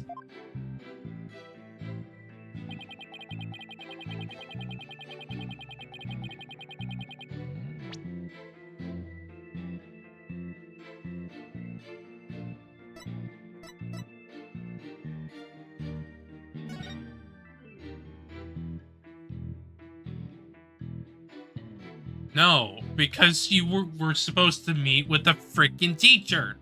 Objection! So you didn't talk to anybody on October 23rd. Are you sure about that? I already told you. My word is as good as gold. Okay then, how do you explain this? And don't spare any details. Sorry, never seen that before. This is the victim's planner. He recorded all of her plans in great detail. Take a look at this page here. It reads 23rd, meet with Hugh, and important. Don't you find that interesting? Where do you get that? The key word here is important. You say you were at the Archie range all day. But you also said a few students came and went while you were there. That doesn't sound like a great place for an important talk. But the entire campus was buzzing with activity before the mock trial. Where could they have possibly had a private conversation? I thought about that too, but the situation changes after the last bell. What's this now? The witness stayed after the last bell in order to have a private talk with the victim. Am I right, Mr. O'Connor? It's insane! Must we go through this yet again? I suppose you also have no evidence as usual. No, I don't have any direct evidence. However, the witness was meditating until the last bell, and he attempted to conceal his private meeting with the victim. First Robin, now me? Who are you going to accuse next? Here's just another unscrupulous attorney looking to get ahead. Don't let him get to you. He's definitely hiding something. I mean, he was supposed to meet with the victim around her estimated time of death.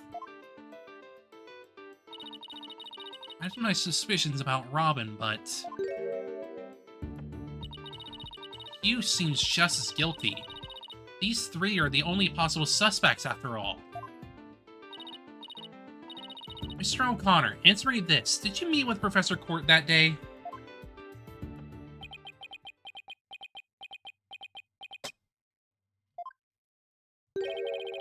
Sorry, Mr. Jailbird Prosecutor. I didn't mean to steal your thunder, but I've something to say. It will save me some trouble, then by all means speak away. If you recall, Miss Sykes, the voice on the tape recorder was female. Knowing that, I'd like you to explain how it could possibly be a suspect. Oh, he has a point. Impressive. Golden Boy here does shine gold indeed. Care to take the reins? You are more than capable of prosecuting this case. Sorry, but I'm studying to be a lawyer. What a pity. To think such a genius is to be wasted on mere lawyering.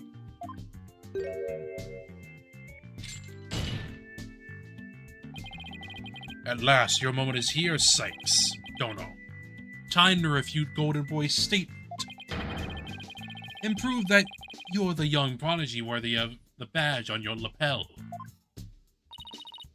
Did he lay any more pressure on? The voice is unmistakably female, so there's no point in arguing about that.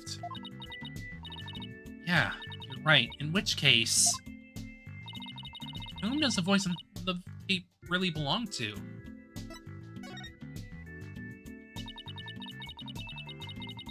The voice on the tape belongs to the victim. That's the only thing that makes sense. Objection! Are you mad? The voice on the recording says you're a goner.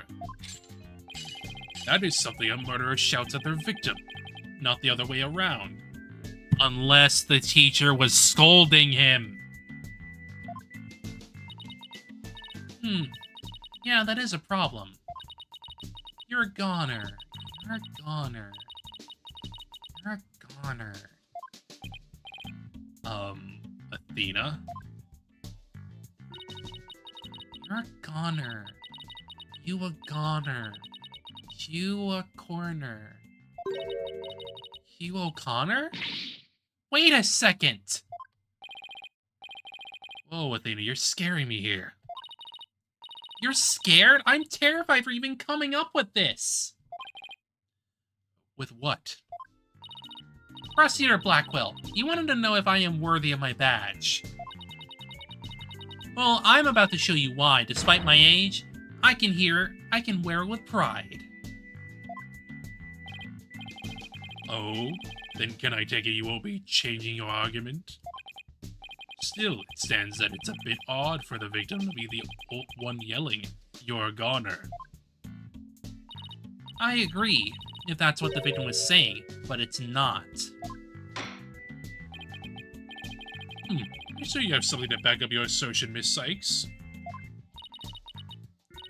Not exactly, but you don't have to add fuel to his fire, Your Honor.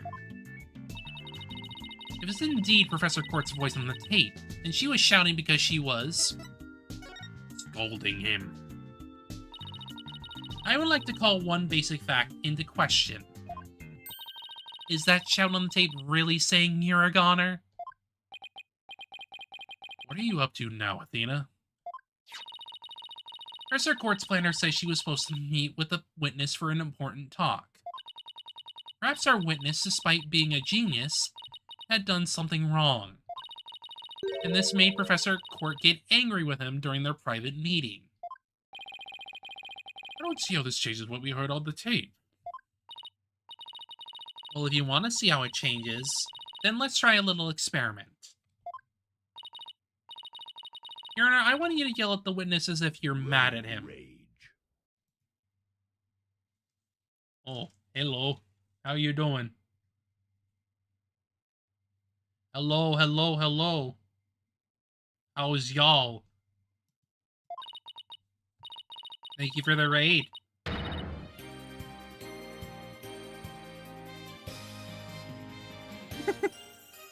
But in this is important, use his full name. How's everyone? Hello. What's going on?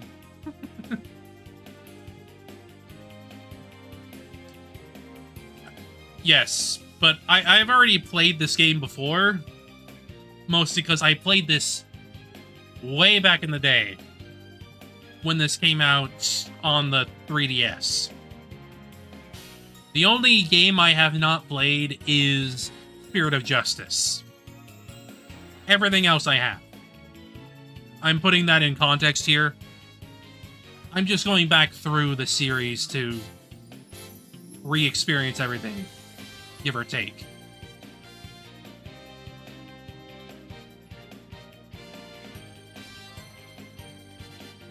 Ah, gotcha, gotcha. I have not played the DLC stories, mostly because I just didn't pick up the DLCs, but I will finally be able to get around to them now, since, you know, the collections obviously have them automatically.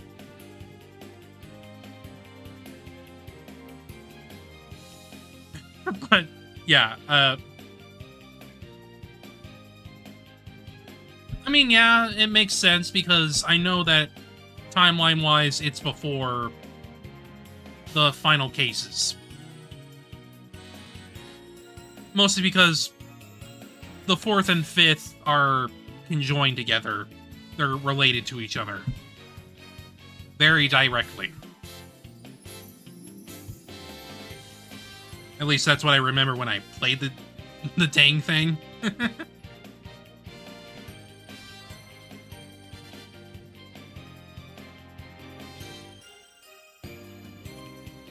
Which, Ace Attorney has definitely done similar things before, where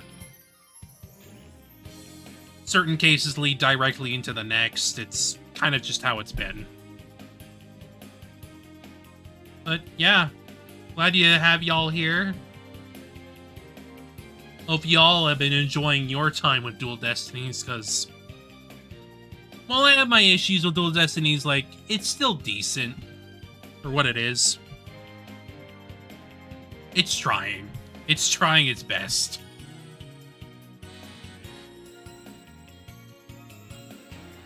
But still, I'm not gonna, like, get too much into that, because kind of just trying to get through the motions and play up the roles.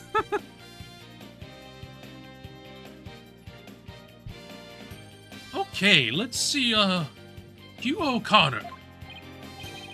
Heh. What did I do to deserve that? Yes, like that. Now try again, but faster. Hugh O'Connor! Huh? Hugh O'Connor? Hugh O'Connor? Hugh O'Connor? Wait a second. No, this can't be! Objection! You think I'd spend the energy to lead you this far if it wasn't true? But it is, Your Honor. Humans are not perfect. That's a scientific fact. We sometimes make mistakes shadows for monsters, or the wind for voices. Now that you mention it. You can do this, Athena. Just give the old guy one more little push. Sound on the tape recorder Never was the phrase, "you're a goner." That's only when we thought we heard. When in fact, it was the witness getting yelled at. Got him. The court will note that this is different from the selective hearing men are so good at. I think you're right, but what was that last part again? Never mind. The important thing is that the voice that was recorded isn't our client's. And since it was the victim scolding the witness, he must now join the list of suspects. Ugh. Objection! I thought the testimony would suffice, but it seems it has come to this. I will not allow such a fallacious quibbles to upend this case. The prosecution has one final piece of evidence to present to the court. Evidence? What's he gonna pull out now? Feast your eyes on this photo, and let me see that insolent look vanish from within them.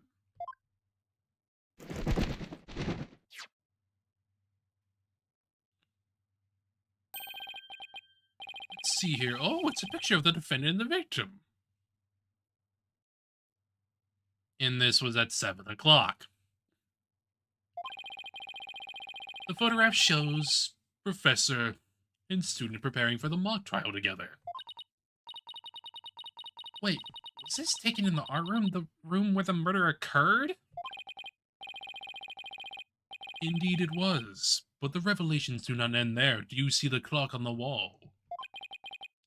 It reads 7:05, a mere 5 minutes before the voice was recorded on the tape. What? The accused brutally stabbed the victim to death 5 minutes after this photo was taken.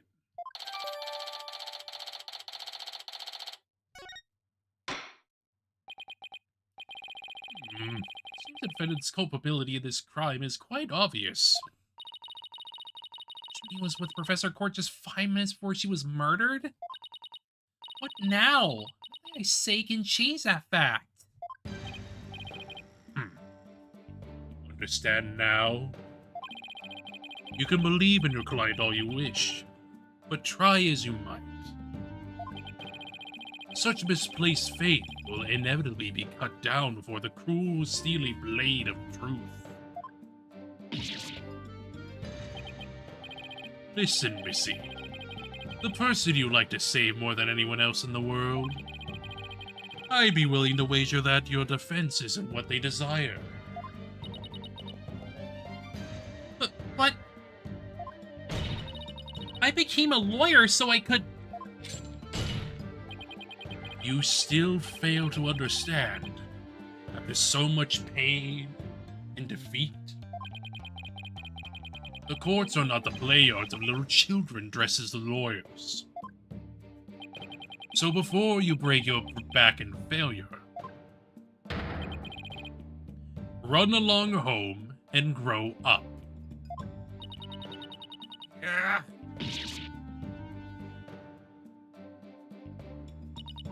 If he thinks I'm giving up now, he's got another thing coming. I have to find my inner strength if I ever hope to save him. I can't think of any way to strike back. Worst of times are when lawyers have to force their biggest smiles. It's impossible. How could I smile under these circumstances even if I forced it? It's badder than bad. I knew Blackwell had that one waiting in the wings. Why didn't that Twisted Samurai just present it at the beginning? Wait, maybe this was his real plan. Is he just trying to show me how weak and powerless I am?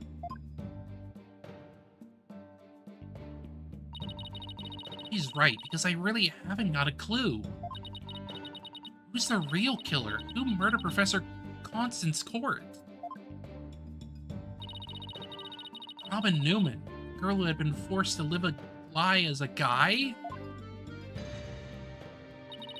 Was it Hugh O'Connor, the honors student who had met with Professor Court? There seems to be little reason to debate the defendant's guilt any longer. The time for a verdict has come.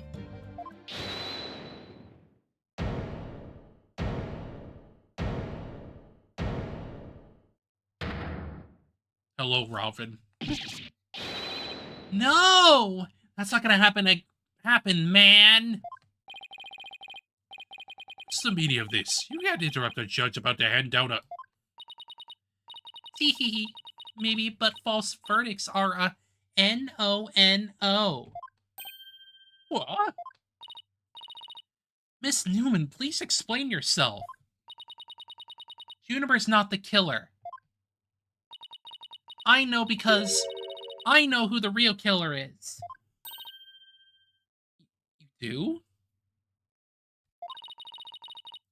You know who the real killer is? What is she up to now? Yep, I know because the real killer is... M.E. Me. Teehee. What? It was me. I did it alone. Just me. I don't get it. Why is she confessing? Miss Newman was witness to the stage. There's even a related photo of her. The more I think about it, the more suspicious she seems.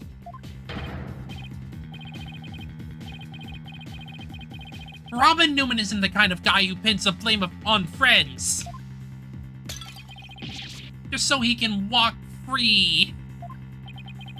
Get it over with. Declare me guilty already.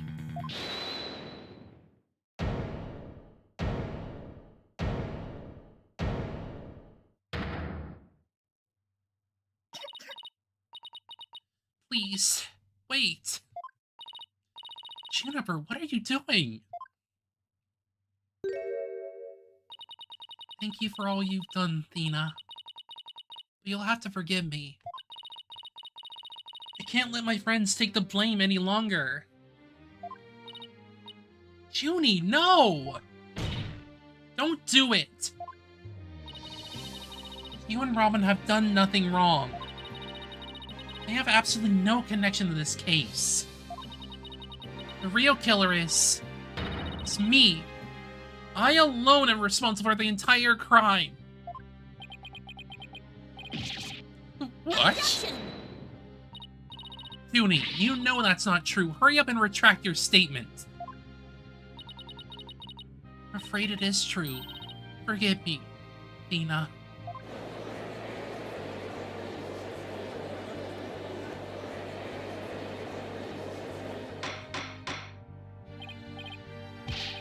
Oh, somebody please explain what's going on here.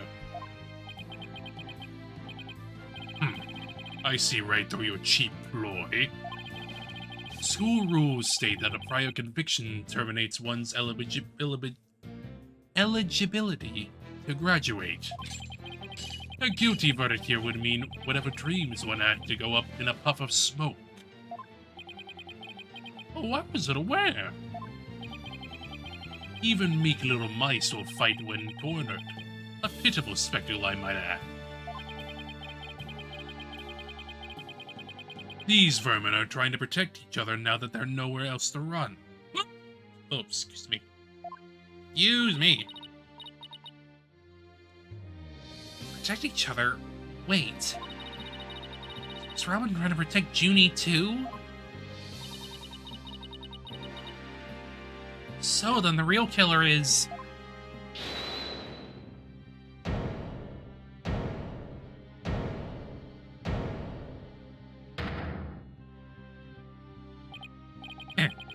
This whole thing's a joke. Uh-oh, now it's Hugh's turn. What? What is wrong with kids these days? I know what just crossed your mind, Miss Sykes. You think I'm the killer, don't you? Wow, he really is a genius. He even knows what you're thinking. Heh. I think it's about time I told you the truth. And I'll even get right to the point. It was me. I did it. Wait. What? It's just protection, baby. Now both potential suspects are claiming to be the real killer. I'm so confused right now. If you still have doubts, how about I detail my murder plot? It's absolute genius. Enough of this nonsense. This is a court of law, not the set of some high school drama. I see I have no choice. I'm afraid I'll have to... Boy, wait your boldness. I'm sorry, Prosecutor Blackwell, but I'm not in no position to hand out a verdict just yet.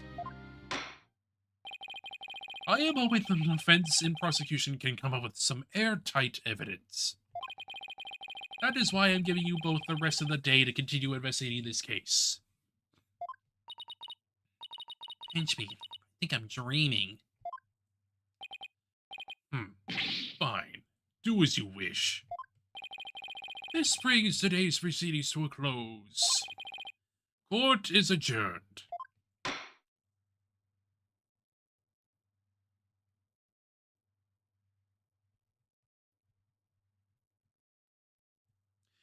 gotta protect each other, baby.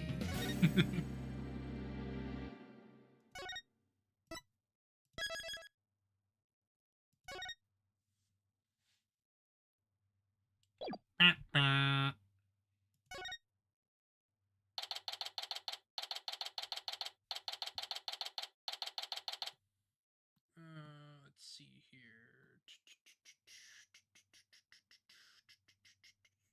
Okay.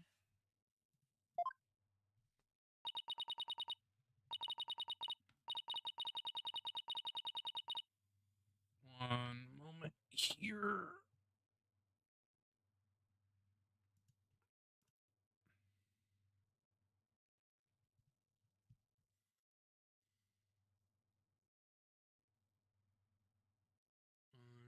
One moment.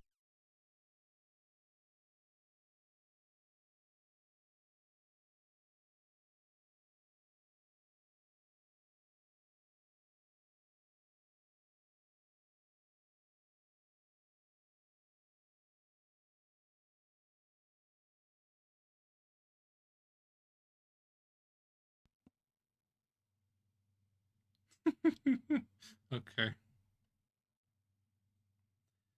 Sorry, boss. I couldn't do it. You know that little bit of advice you gave me?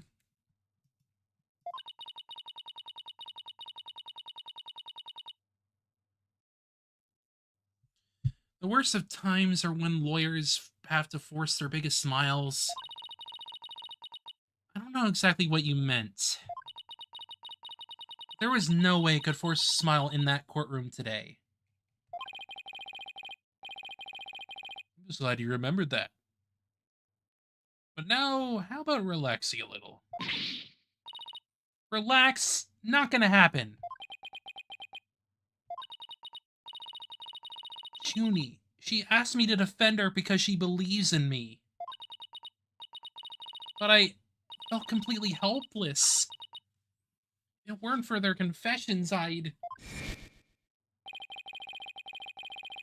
just All proceeds in the same manner and ends in the same way as the mock trial. Would you not lose everything you've worked so hard to gain?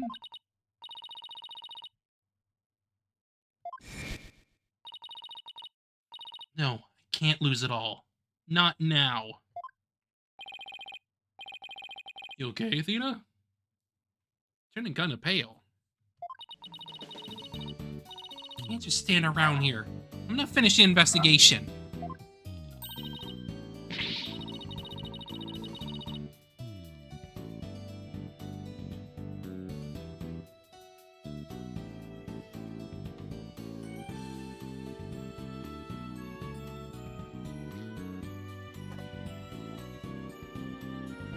Can't wait. I just took a batch of freshly baked cookies out of my magic panties.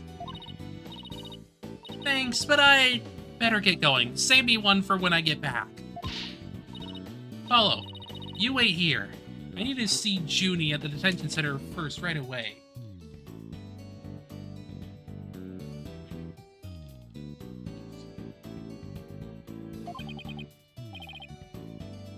Yep. No, wait. I'm going with you. Sorry, Mr. Wright, but I better go too. The baked cookies are magic babies.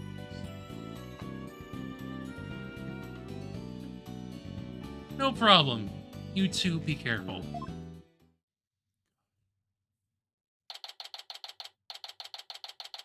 Okay.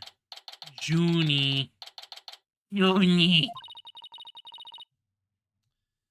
There's so much I need to ask Junie. What happened in court today? Where do we go from here? God damn it. Well now, fancy meeting you here.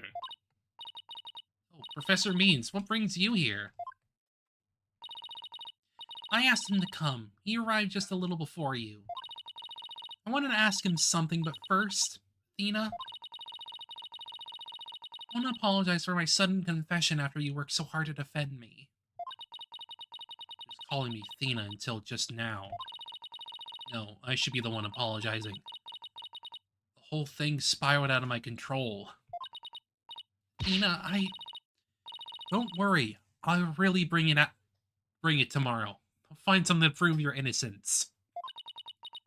About that, Athena, I've been thinking of asking Professor Means to defend me. Don't. He's literally gonna freaking fail on purpose. Yes. Huh? I myself only just heard of this a moment ago. Oh, so she thinks Professor Means would be... No, can't let this happen. Not with the way he wants to do things.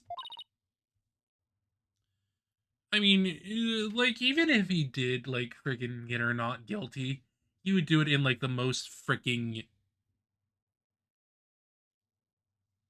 awful way possible. Junie. I know, Athena, but will you please hear me out? Athena, do you actually think he or Robin could have committed this crime? I thought he was moved right before the mock trial. Besides, Junie, they're the only ones. Could move freely around the campus at that time.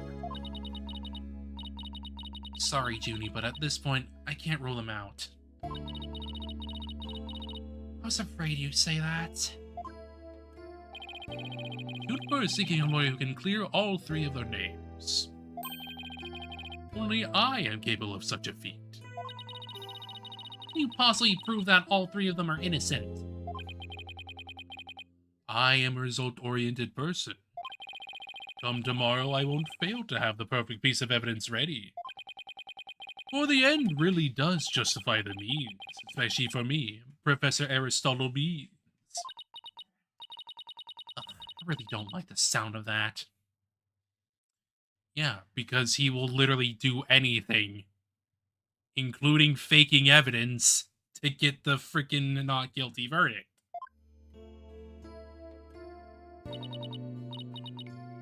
sorry, but just so you believe I'm innocent, I believe that my friends are innocent too. Alright, that's really how you feel. We'll respect your decision. Hello? Well, we want to continue our investigation. Could we ask you some more questions? Sure, I don't mind.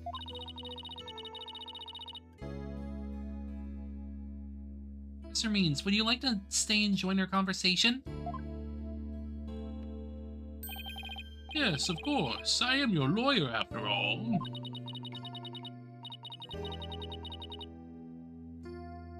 That smile again. Why does it always creep me out? Because it's fake as fuck.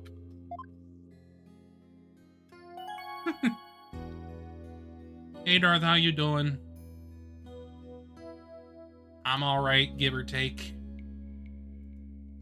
Got past the first bit of the trial, so we're about halfway through the case now.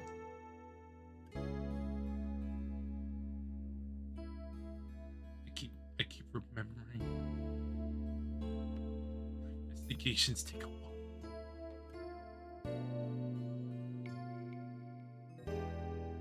Good, good, good. Or am I going to go downtown and riot with a soccer hooligan? I don't understand the appeal of soccer to begin with, so probably not.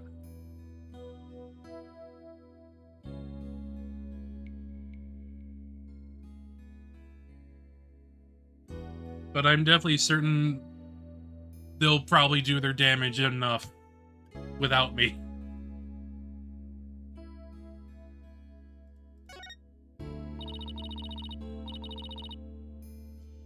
About your confession, Junie. It's not true, is it? You just said what you did because Robin had to confess on the stand, didn't you? Yes, I wasn't thinking straight. All I knew was I had to help my friend. You mean because of that school rule? The one that says you can't graduate if you are convicted of a crime.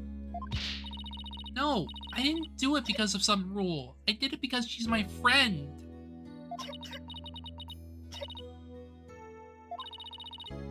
Where's her discord in her voice again? Could it really be that the friendship between the three of them is on the rocks?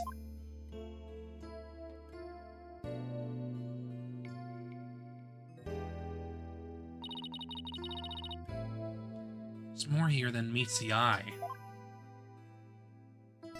When did you three first become friends? Well, when we were in different courses, really bonded from the first day at school. We vowed to work together to bring an end to the dark age of the law. Sadly.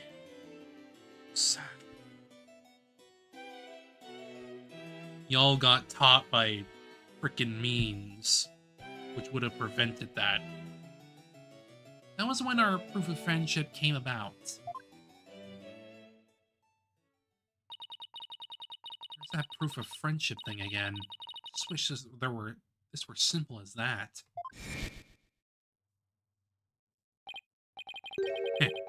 We even have a proof of our friendship. Yeah!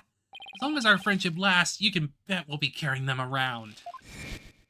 The situation kind of changed recently. The school's policy shifted to training legal professionals who produce results. Allow me to explain. In the lawyer course I teach, producing results means winning trials. Professor Court, on the other hand, taught that finding the truth was the only valid result. Unfortunately, that clash of ideas created a rift among our students. Yeah, I wonder why. I wonder fucking why, man. At some point, we stopped talking about it. Well, that meant fewer arguments. Also meant we couldn't be as frank and open with each other as we used to be. I think I understand now. Putting their friendship on a pedestal, they actually did more harm than good. Seems the relationship between the three of them isn't as simple as I thought. Juniper, thank you for talking to us about this difficult subject. Yeah, thanks, Junie. You could tell us about the day of the murder. Murder. Junie, you told us yesterday that you went home a little after 6 p.m. Was that a lie? Sorry I didn't tell you this before, but what actually happened was I left the art room a little after 6 p.m. and headed over to my dressing room where I worked on my stage costume until 7 p.m. That's it? You didn't go anywhere else? No, nowhere else.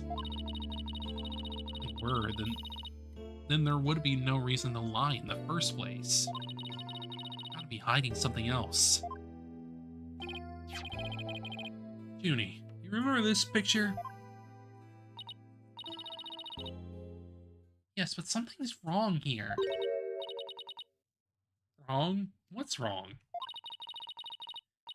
I took this picture at around 6, which was before I left the art room. But the clock here says it's just after 7.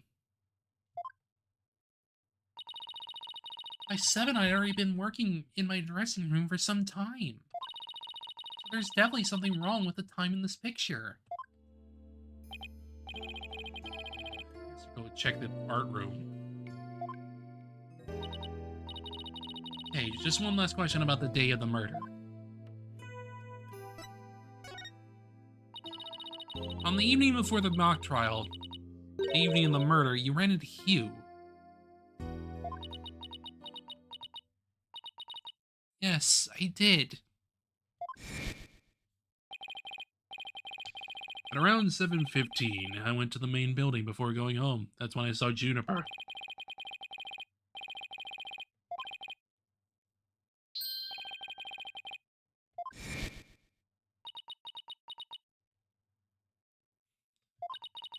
She suddenly went silent. She's always was terrible at hiding things. Trying to keep their meeting a secret by lying about going home at 6? Alright, I won't press the matter any further. Is there anything else you noticed on the night of the murder? Well, I don't know if this will help, but that evening I went back to my dressing room to get something I'd forgotten there. It's well after the last bell rang. I'd say maybe around 8:30. 8:30, huh? After the crime supposedly took place. It's when we noticed that both stage statues were finished. Quite large. They were each covered with a white sheet, but I could tell. Made me happy to think that after all that hard work, they were finally finished. Right, the statues that Robin made. So they're covered in white sheets? Junie, are you okay? Sorry, I'm a little tired, that's all. Darling, when you get nervous, you cough.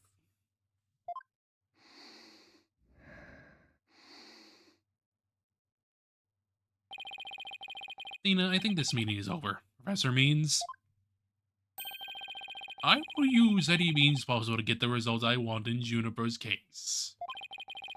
But it will require considerable preparation, so I must be off. Hold it! Junie, Professor Means, I have a proposal. Proposal?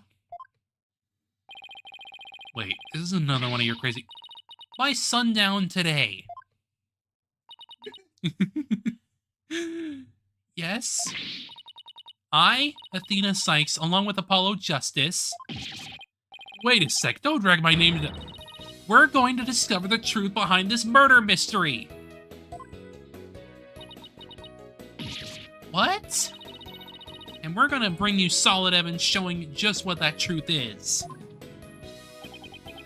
See, so it has come to this, has it? If we succeed in doing that, I want you to promise that you'll accept it, no, Junie, no matter how hard it is to hear. Then you shouldn't need anyone else to defend you except me. Have we got a deal? I trust that's okay with you too, Professor Beans? I have no objections as long as Juniper is satisfied with this arrangement. Okay. Only if it's the real truth. Sorry to put you through this, Tina. But thank you. I've been thinking only of myself this whole time. Junie, it's way too early to thank me. But you can thank me all you want once I get to the bottom of this. Very well. I will see you back here at sundown. Sorry for all the trouble, Professor. It's just, she's new to the agency, so... Don't be silly. I find it all rather thrilling. Now let us meet here again later. If you'll excuse me, I'd better go. Okay, see you later.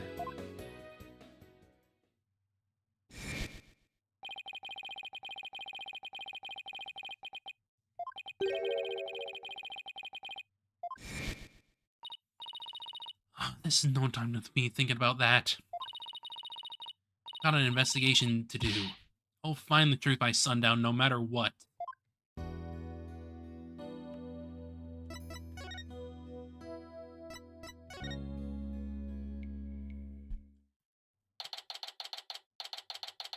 May as well at least try to get investigation done. Hello, Scuttlebutt.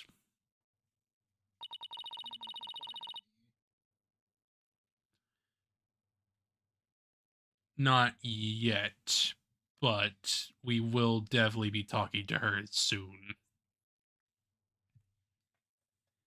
Anyway, her box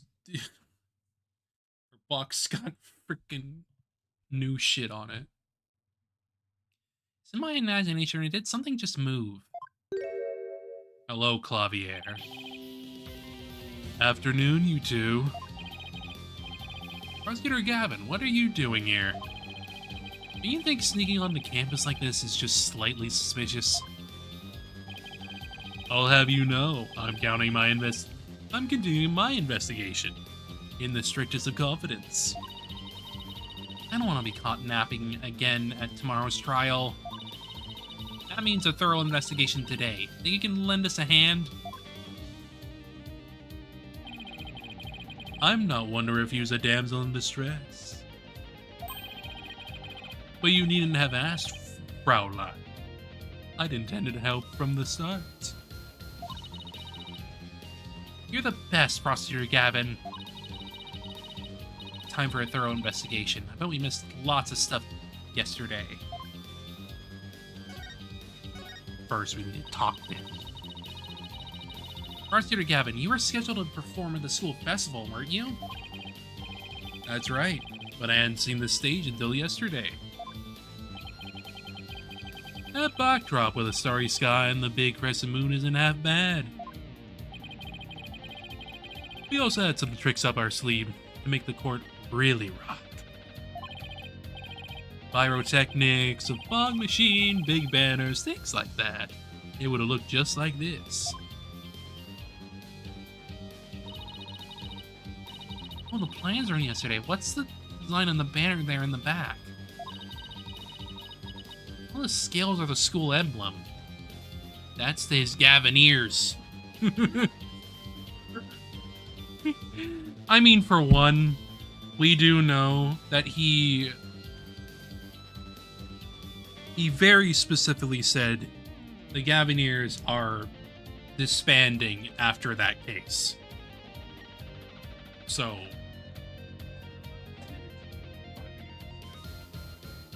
yes. They were obviously made because they were visiting at the time. They were gonna, like, lecture and shit. I know the scales are the school emblem. What's with the number 6? It looks like it's in serious pain or something. Ina, ixnay on the ixay. That's the Gavanier's logo, Fraulein. Oh, and nice piglet in the hair forehead. Really smooth. Oh, it looks like the number 6 rocking seriously hard. 9, Fraulein. It's a G for Gaviniers, not a 6. Whatever floats your pretty boat. Where's the banner? See it anywhere on stage. It was an important part of the show, but the school managed to misplace it somehow. Every time. Every time. Everything dealing with his freaking band gets fucked up in some way. Because his entire freaking concert was ruined that last time. Now his freaking banner's missing. It's a pity. But it's specially made from a heavyweight, high-grade cloth. Missing banner and 2 broken statues. There are mysteries aplenty to be solved, yeah? Thinking that one of the broken statues was the prosecutor Gavin.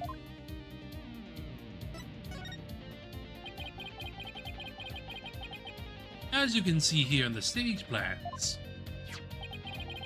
Right here we have the statue of me. Right here, Herr Right statue. But little does that matter now, as we both lie in pieces thanks to you, Herr Forehead. What did I ever do to you? Actually, this statue broke in rather large pieces. Let me try to put it back together. It will learn something new. Picking up the pieces of a shattered rock star? Achtung! That's one uber cool idea. There's might even be a song in there somewhere. Yay, let's do this! Snell! Is this an investigation or am I interrupting a German language club social event?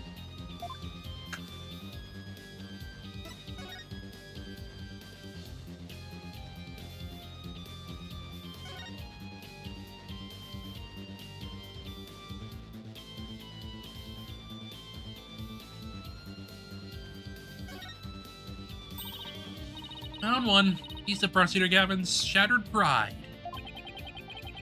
Are you saying my pride is as fragile as a plaster of Paris?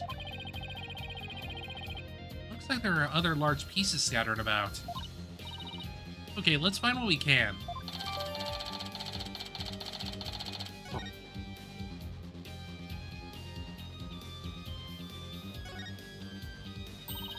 Found another piece of the statue.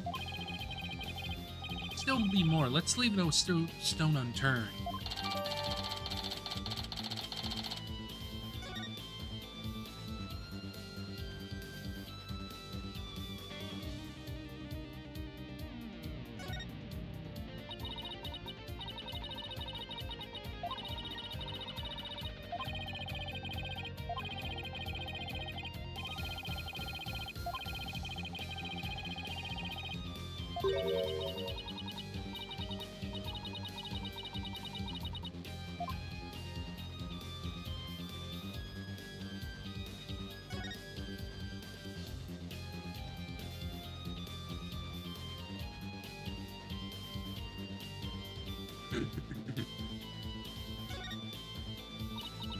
Wait, you don't think this weird box here is...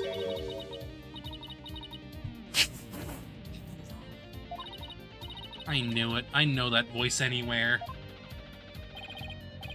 Let's just ignore it. I mean, it made its wishes loud and clear. So this is the future cardboard box technology has afforded us, huh?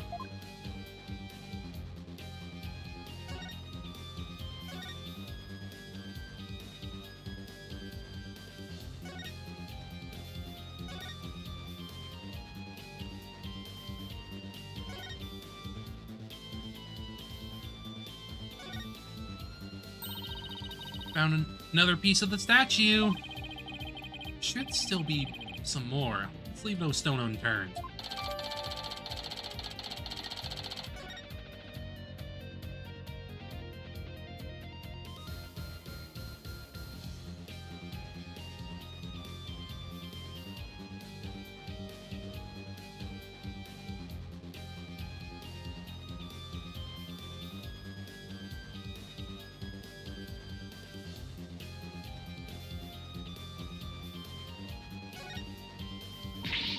Oh no, Prosecutor Gavin, you're a complete wreck.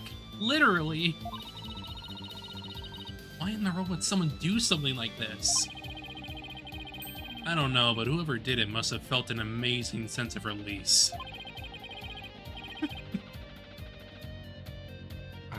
I bet Apollo wants to have an amazing sense of release inside Gavin. Can I take that as a confession, Hair Forehead? What? No! I feel bad for Bobbin. She worked so hard on these. Let's pick up the pieces for her. You got it. Let's check every corner of this stage then, yeah? Another piece of the statue. Could still be more. Let's leave no stone unturned.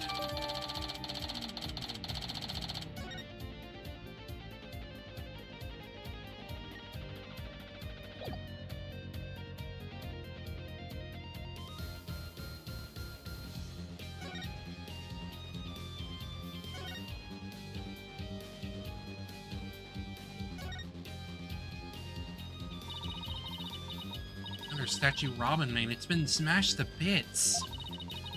Some larger pieces, we might be able to put this one back together too. Yeah, but all I see are tiny bitty ones. What Mr. Wright would think. He knew we put Prosecutor Gavin's statue back together, but left his like this. We could always come back to it after the case is solved. I'll help you fix it.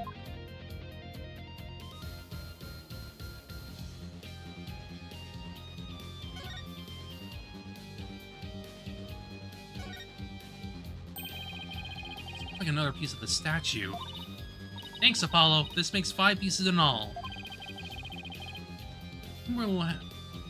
We have all we're going to find.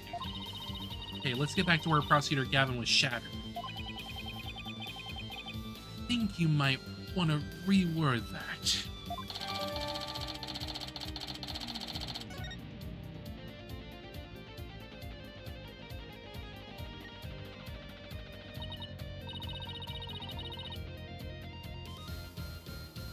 Well, I don't see any of their big pieces lying around.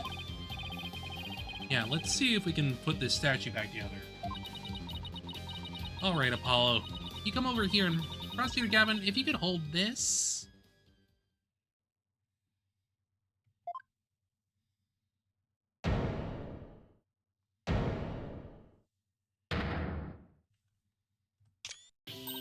The thing...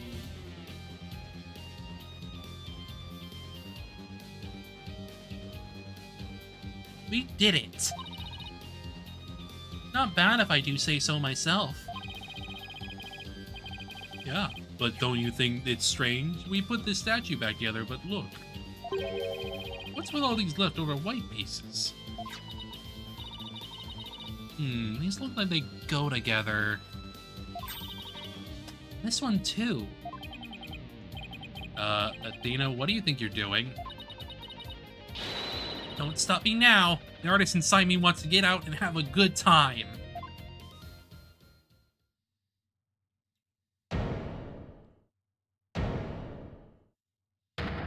Lady Justice. Almost mom? So what is it? Ah, it's a goddess of law holding a pair of scales in one hand and a sword in the other. Quite the feat you pulled off there, Fraulein. Phew, I love the feeling you get after you work really hard on something. No. I knew who it was. I meant to ask, what's it doing here? Not sure, there's no statue like this in the stage plans. Still, I could swear I've seen this statue somewhere before. Yes, you have. This jumbled up mess. This jumbled up mess is what it used to be. Which obviously, like, it's meant to be a freaking art piece. It's meant to be a commentary on the law and all that. Yes. The dark age of the law. Yeah, it's not meant to look like this. It's meant to look like the other thing. It makes it all a bit more impressive, but it don't look like this. That just means that, like, the pieces themselves were, like, already, like, kind of designed to go this way, but obviously they were jumbled up in a sense to just be like, hey, symbolism. Still, I could swear I've seen this statue somewhere before. Yeah, it's right there. It's right there, Athena. It's right there in your freaking court record. Right next to the freaking picture. Now we learn, the deeper the rabbit hole goes. At least we're moving in the right direction. Let's keep searching the stage for clues. I'm worrying about something this whole time. You know that pole at the edge of the stage? Pole. You mean this? It's a wire that goes off and connects to something somewhere.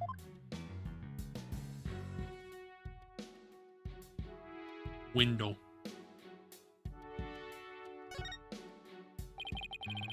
This wire is for hanging banners over the stage. The policeman who was here early was checking how it worked. Oh, so that's why the banner looks like it's out of place. The banners are hung and removed from the art room over there. Is the art room over there? As in the scene of the crime? Bingo, Fraulein.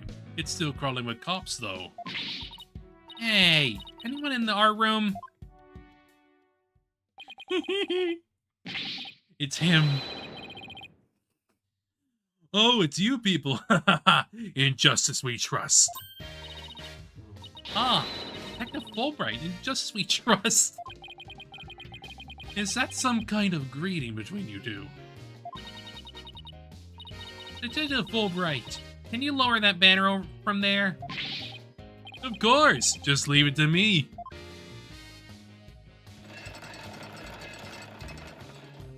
This is like one of the few bits where, like, the environment is actually played with by the freaking characters. Very few instances like that. This game did not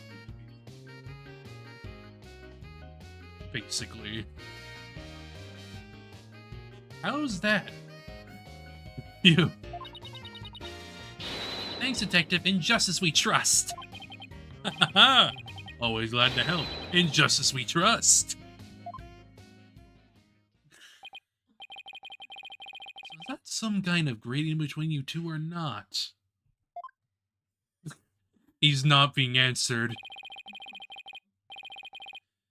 Well, looks like the banner's down now. Let's go take a look.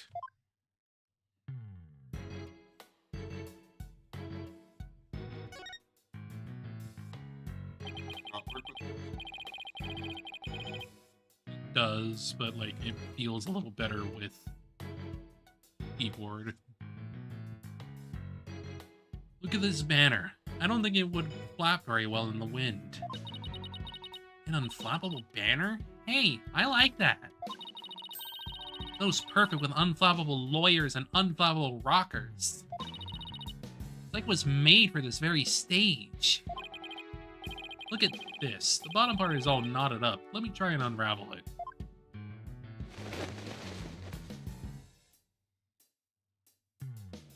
blood. Jeez, did you really have to? You don't have to come across an unflappable banner every day. Athena, there are some things that have to yield to forces beyond themselves. What a cruel world we live in. Hey, scrap of paper was caught up inside. It's blowing away. Got it. Yes! Great catch, huh? Some kind of note. What does it say? October Hue 120. What's that supposed to mean? A score, maybe? Pretty impressive when you consider that 100 is a perfect score. I don't see how even Hue can get beyond perfect. Fraulein, shall we inspect the banner again now that it has been unraveled? Yes, because it's got blood on it.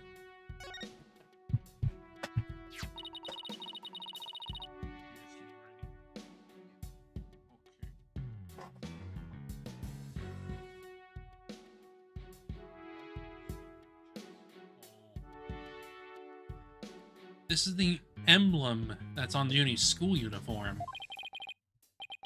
Hey, you're right. Wait a second. It's hard to see against the red material, but look. Dark red stain here just under the emblem. And this could be the way that the body was carried down.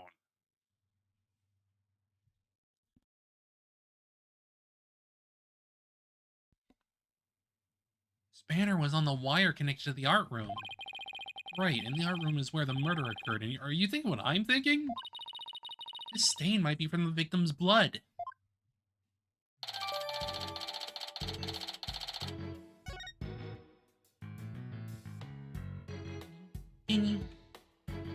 Lady Justice. This statue doesn't look anything like you or Mr. Right. The goddess bearing scales and a sword. She's a symbol of fairness and strength. She and her symbols were shattered along with the statues of you and Mr. Right. It's a direct challenge to the rule of law. Well, if they want to fight, they've got one. Oh, take it down a notch, Tiger. Let's save the fighter for when we find our culprit.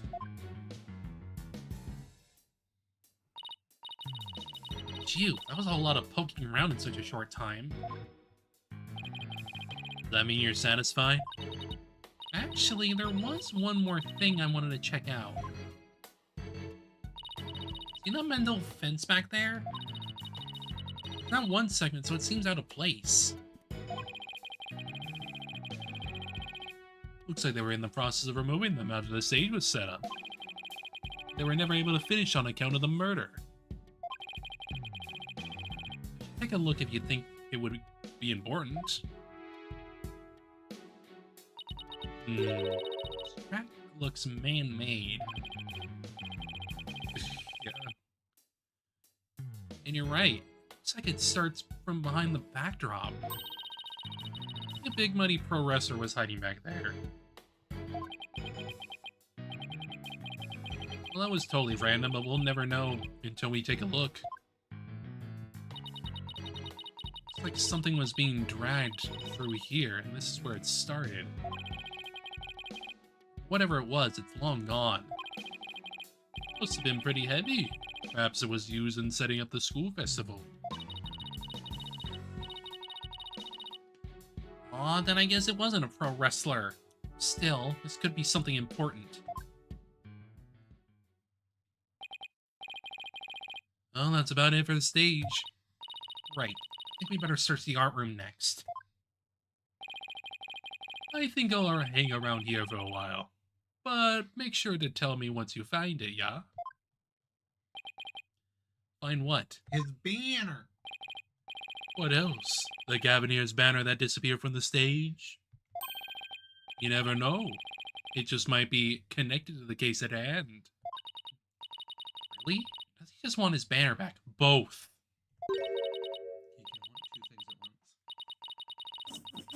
Don't tell me sewing short that's. Hey. She's wiggling Yes. her wiggle. She had a funny little sound when she scrabbled out of there. She scuttled. That box, it just took off running. I have a pretty good idea who that is. And I suspect you do too. Come on, I can't afford to have any weird articles written about us. Maintenance area's over in that direction. After that box.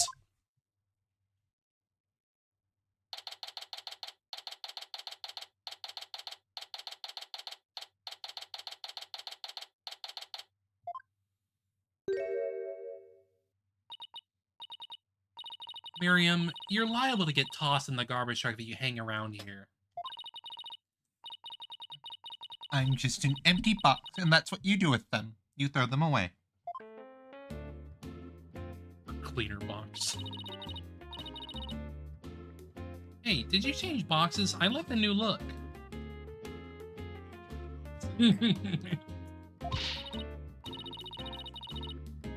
What does it matter anymore? I was a complete failure in court today. My work, my pride, my dreams, everything I've worked so hard for. Gone.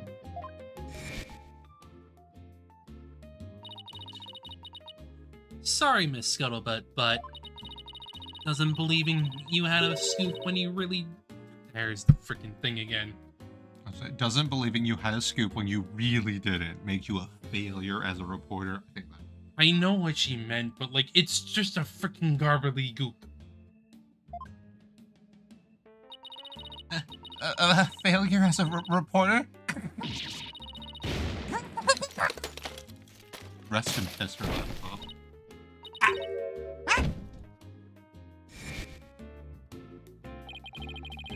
Come to think of it, calling her a failure as a reporter might have been a bit extreme.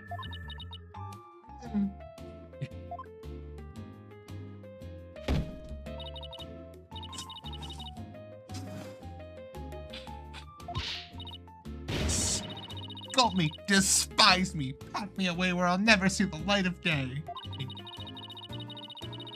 I've been cast aside to waste away into a big, mushy pile of paper mache. I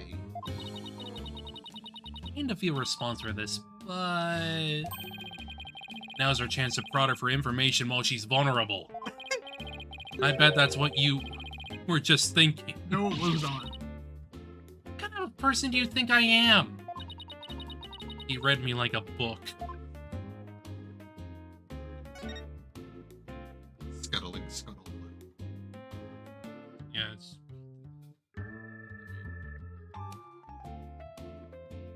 Oh, right. Right. So, That's an optional thing.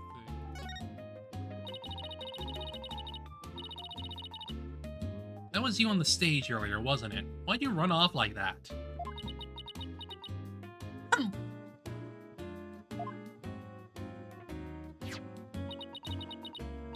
Take a look at this. It's the poster. It's the banner. Why are you showing me a burnt up Kitty. old rag? Kitty. Yes. Cat.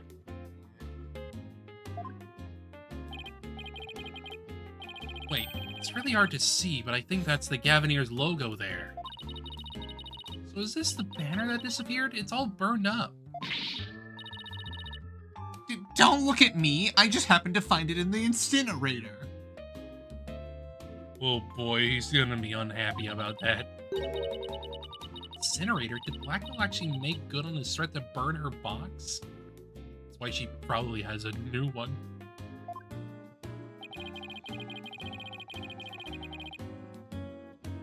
Should probably try to find out whether someone tried to destroy this on purpose.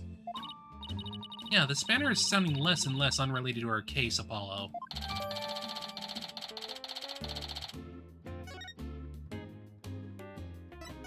The depths of despair. Miriam, I owe you an apology. I shouldn't have said you were a failure as a reporter. Too late. I already decided journalism isn't for me. Let's step this to erase all of the photos on my PC. I'm really going to do it. Here goes. The freaking old computer noises. 5%, 10%. 4 years of my life down the drain. Shouldn't we stop her, Athena? Miriam, you should keep publishing your paper. I didn't mean what I said, okay? You didn't mean it? Oh no! My photo! Stop! Cancel! Abort!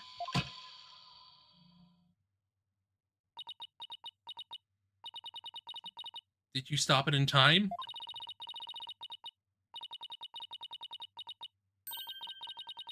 Deletion progress, 99% complete. There are only 2 pictures left.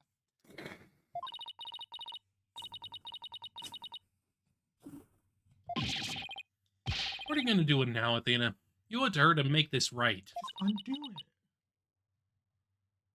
Yeah, I imagine they're just in, like, the recycling bin. That's what happens first. They're always go in the recycling bin first.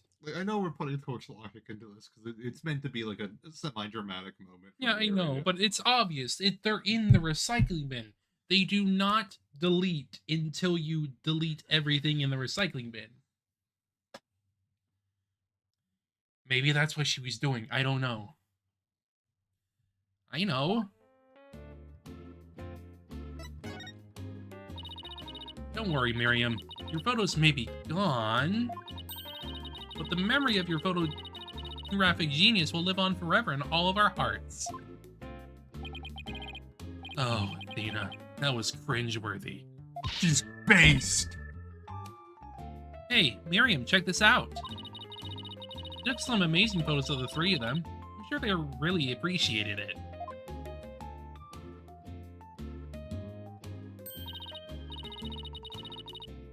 Obviously, I'm the ace member of the newspaper club. The only member, in fact. Look at her little wiggles down with her arms crossed like that. She's literally cute. She's literally cute. I know this won't make up for the photos you lost, but here are your newspapers back.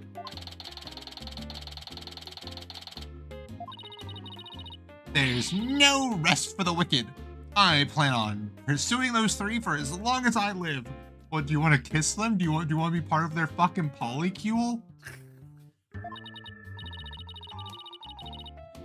Miriam, why are you so obsessed with Juniper, Hugh, and Robin?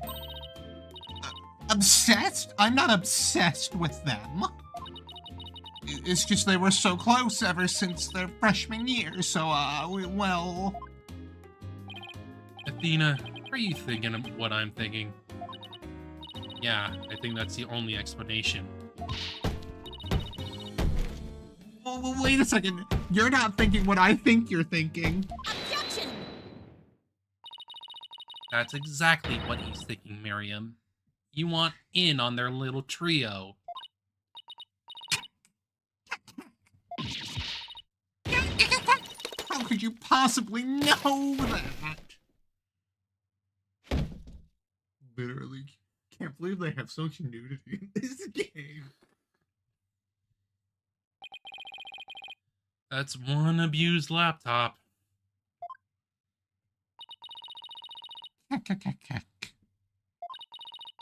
My laptop won't turn on. Never thought my life would end so soon. A mere 17 years. Now I really feel bad. Oh, I know. Miriam, we have a laptop in the office. We'd be happy to lend it to you.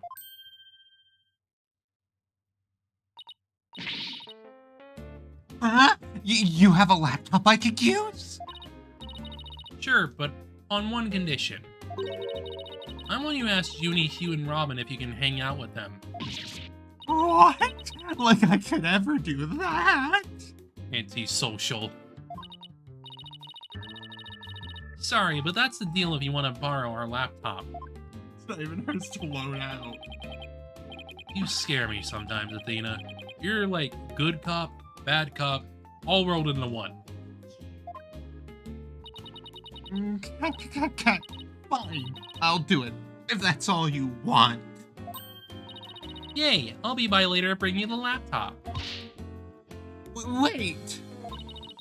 It's not like I owe you anything, but here. Thanks. Oh, it's a set of pictures. Looks like they're setting up the stage. It's on the day. 23rd. Also, that was Hugh. He was doing some construction shit. Was he in a fucking choker? I mean, for one... Yeah, I took them when they were putting the stages back into place. For one, at least, like, the reason why that is because, like, he's older than the other two in his group. So... He has a driving license. He's forklift certified. Yeah. He's forklift certified, chat. Wow. But yeah, if I recall, he is older than the others. He just is acting like he's 18 just to not look... Like a failure. Yes, because he has quite literally just... He's failed numerous times. Yes. He is older than this. He's in his 20s, if I recall. Yeah. Basically, all three of them have a secret of something. Yes. Well, Judy's secret is like she's the fucking devil, whatever. Like she's part of like the anti-something campaign. Yeah, she's the one that's like... I think she's like part of the leadership, I think. Yeah, she's heading it. An anti-dark agent.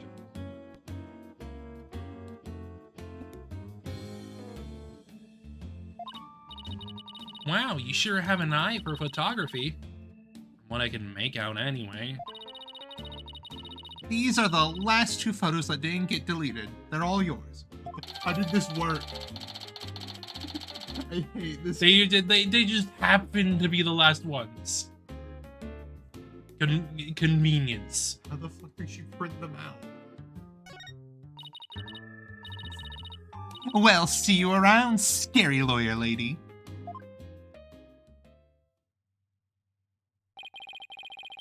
That was really impressive, Athena. What's next?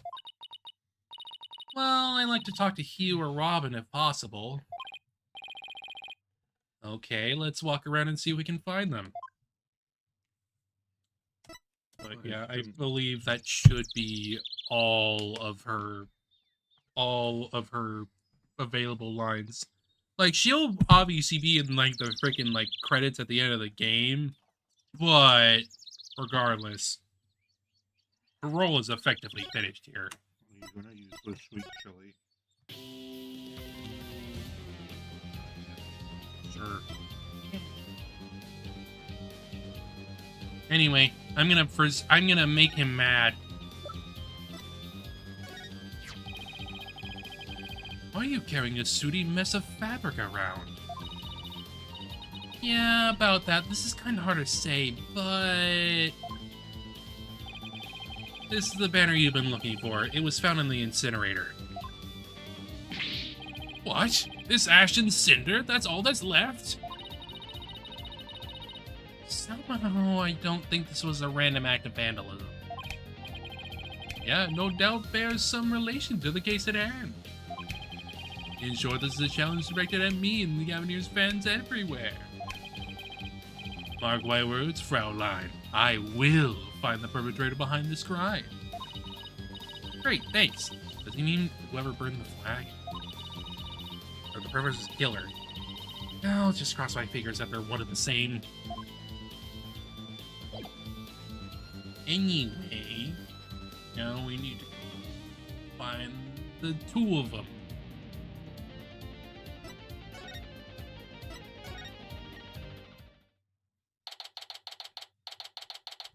Justina's Diner.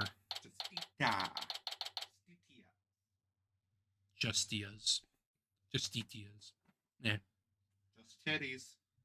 Prosecute and Classy Cafe. Would you go there? Guilty Dogs, which that's the freaking thing from the freaking first game. Culpable Curry.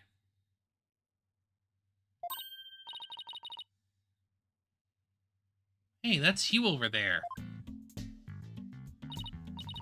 You, we wanted a word with you if you don't mind. It was Mr. Right, then sure, but you two? Meh. I knew it. There's a hint of discord in Hugh's voice.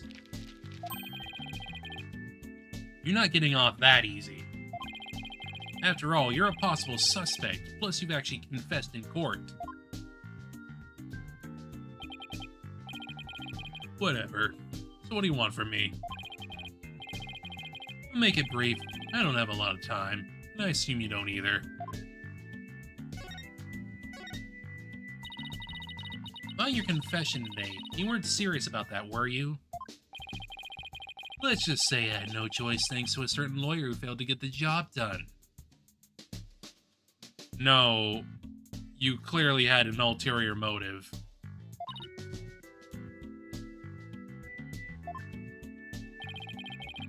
Really prepared to take the blame for this? Not gonna happen. Voice on the tape is female, so that rules me out. Let's put it this way. You don't actually believe that it is play on words, do you? Well, monthly confession is just like that. A means to an end. Or as we say around here. Indeed. The ends justify the means. But I actually do believe the voice is shouting Hugh O'Connor. I mean, it's also the fact that, like, regardless of them, like, wanting to, like, help with the Dark Age of the Law and all that shit, they learned from means. That is the thing that is going on here. Means influenced everyone, regardless of how they felt. Juniper's confession was quite disadvantageous for the real killer. If Robin or I were actually the killer, we'd have confessed. It's that simple. Even you should be capable of such reasoning, or have I overestimated you?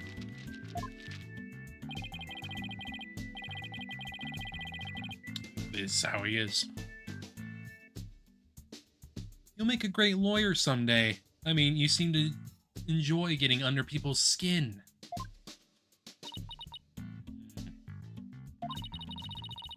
Could Hugh and Robin's confessions really prove their innocence instead of their guilt?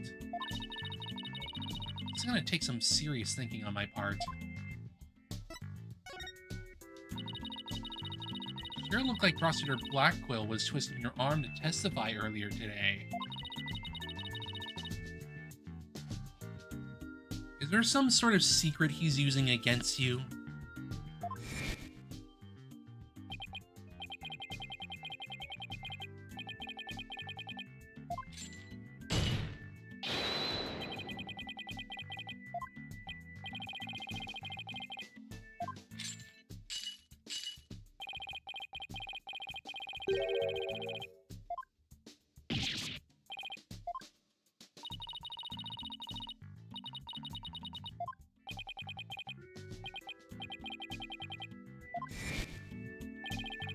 You really are a rank amateur.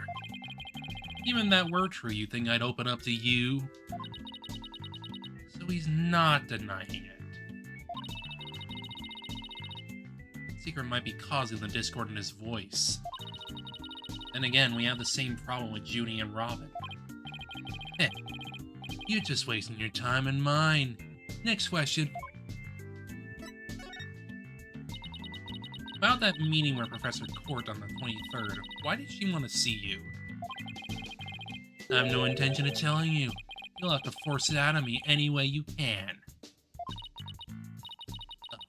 Professor Bean strikes again. Then again, Hugh is in the lawyer course. Didn't Professor Court used to say that the only good result is the truth? So why don't you drop this whole charade and just tell me the truth? Truth? How can you be so sure it will help you solve this case? Truth isn't necessarily your friend, nor Juniper's for that matter. Wrong. No, you're wrong. I don't care what anyone says. I'm gonna defend Junie the right way, using the truth. It's the only way to honor Junie's wishes in Professor Court's memory. I see. Very well, Miss Sykes. I'll testify tomorrow about the truth you're so interested in. You. But...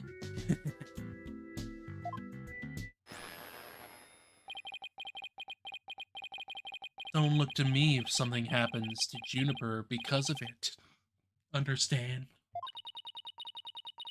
What's that supposed to mean?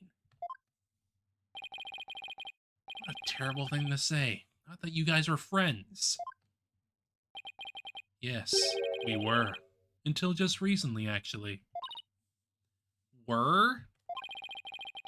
I already told Juniper, so I might as well tell you. I don't really care about her anymore. What? Why? Just as I have my secret, she has a side you've never seen. Juniper's not all sunshine and rainbows like you think she is. What are you saying? This conversation is over. I said I don't have a lot of time, and I meant it. Hugh, wait! He's gone. He doesn't care about her anymore.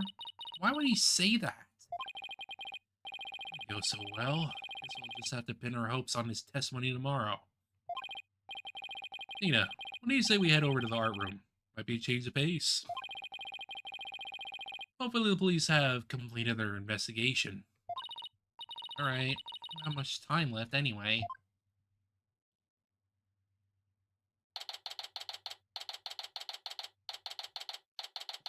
Abstract Juniper. Would you kiss that Juniper? Yes. The thing. I don't remember what it's fucking called.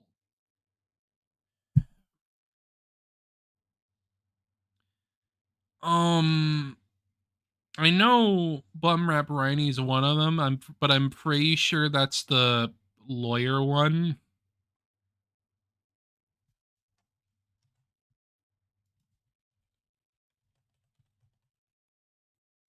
Yeah, that's the freaking Rhino. The Rhino's the lawyer one.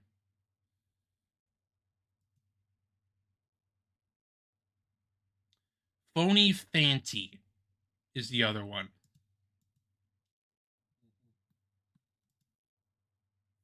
This is Phony Fanty.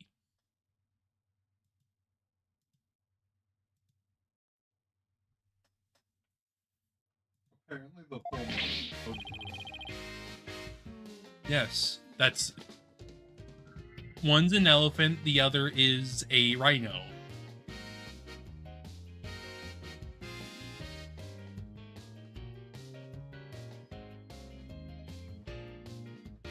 Haha! White of is my little lawyer friends again. Thanks again for lowering that school banner for us earlier. Don't mention it. Helping those in need is what my brand of justice is all about. Right, so this art room was where the murder actually occurred. That's right, you can't see it without the naked eye, but there's blood on the floor. That area roped off in the middle of the room marks the spot. Police investigation is done, so if you want to look around, knock yourselves out. Find anything new, Detective Fulbright? Good question. Unfortunately, the answer is nothing much yet. Sure is confident having found nothing. But if we're taking outside of the art room, there has been a major breakthrough. Oh dear, unless I find out what that is, I don't know what I shall do. No need for theatrics. I was told I could fill you in on this one. Wow, you saw right through me, Detective. I'm impressed. Gonna get arrested for murder via unwanted flattery, are we?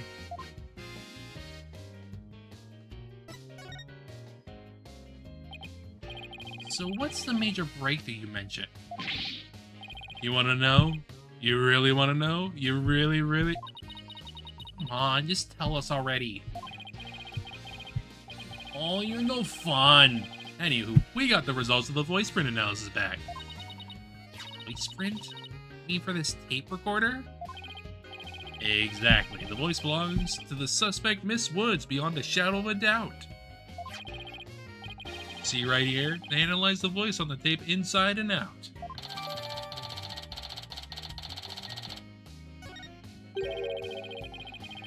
And you thought the voice on the tape was saying Hugh O'Connor. Thanks for the good laugh, Miss Sykes. The last person I want laughing at me.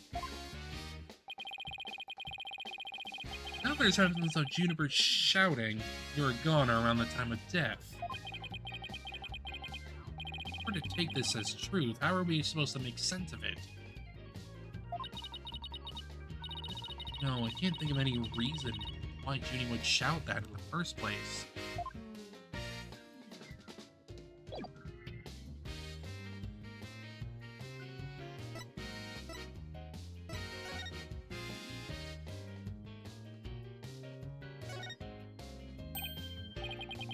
Hey, it's gone.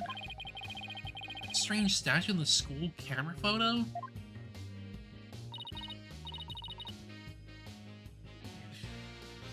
You're right. Wonder where it is.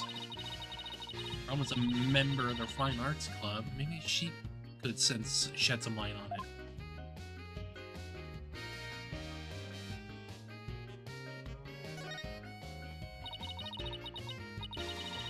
Iron Witch. So this is how they reel the banners in and out. Nice view of the stage from here.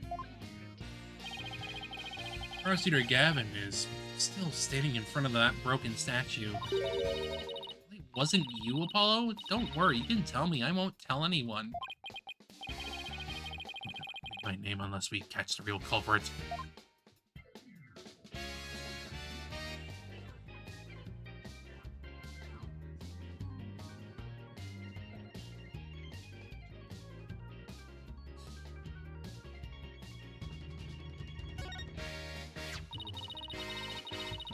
Mock trial script on the floor.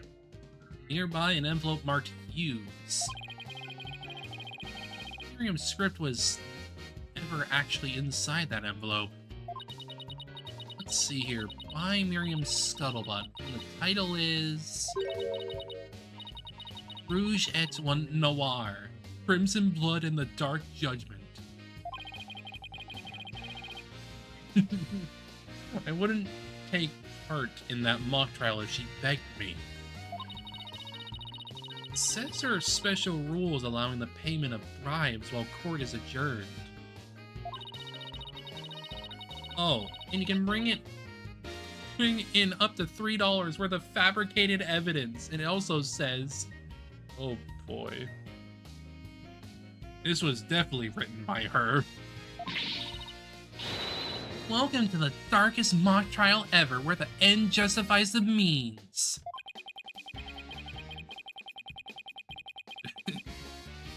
The prosecution claims that this is the script that was supposed to have been used. Scripts were selected by Forrester Court, considering how much she valued the truth. She chose Juniper's.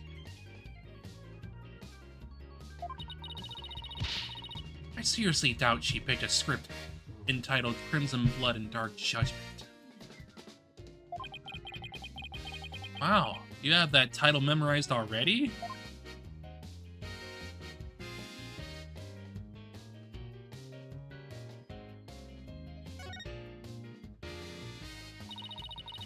Look, a piece of pottery. Looks like it's already been fired. I bet Robin made it. Bet it won't last long. Not with the way she deals with her own work anyway. Yeah, it seems like a terrible waste. This one already has some color on it.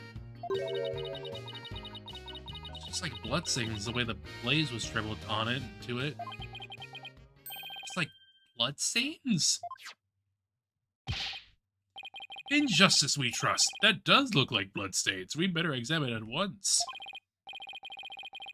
Get it. The victim was stabbed in the middle of the room where the big bloodstain is. Then brought over here, at which point some of her blood dripped onto these pieces. Means the body very well could have been dropped from this window.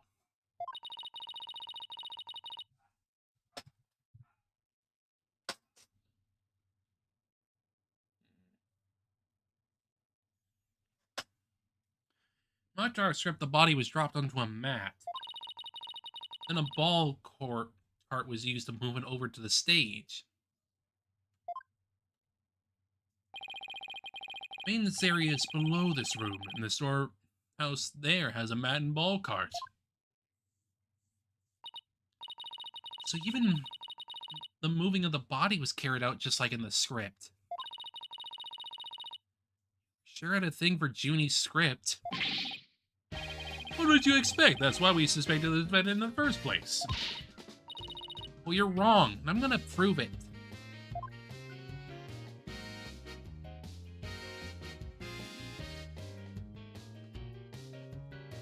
Check the clock. The clock that created that major problem for Junie. Let's take a closer look. Don't waste your time. I've checked it, and it's 100% accurate. Sure? How do you check it? Of course I'm sure. I compared it on my own watch. See? Detective Fulbright, didn't you notice that your watch had stopped? Yes. Ah, this is unacceptable. We honestly can't rely on him. Let's take a look for ourselves. Let's see. Wait a second. Hit by 1 whole hour. Well, Detective? Ah. This clock was went an hour ahead when this photo was taken. So that would fit perfectly with Junie's testimony. Prosecutor Blackwell won't like this. I almost feel sorry for Detective. Almost. At least pretend to feel sorry for wiping that big grin off your face.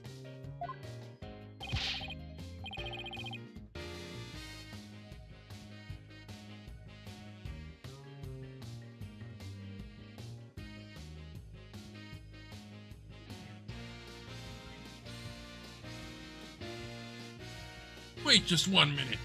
Clock is an hour ahead right now, sure. But what proof do you have that it was running ahead on the day of the crime?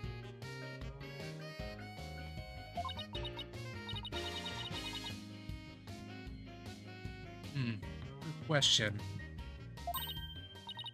Wait, I think I might just have something. Detective Fulbright, would you agree that there is a moon outside this window, right? Sure, a nice crescent one, like something out of a picture book. Yeah, but it looks like a painting. But if you look at that window in the back with the winch attached to it, you'll see that the only view to be had is the opposite side of the school building. Oof, then what's this moon doing here? I wonder...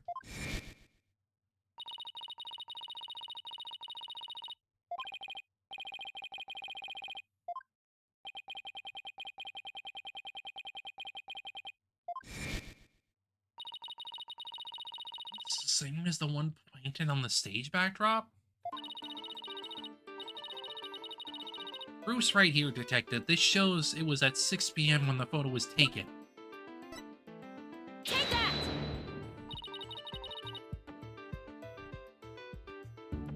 I know what this moon really is.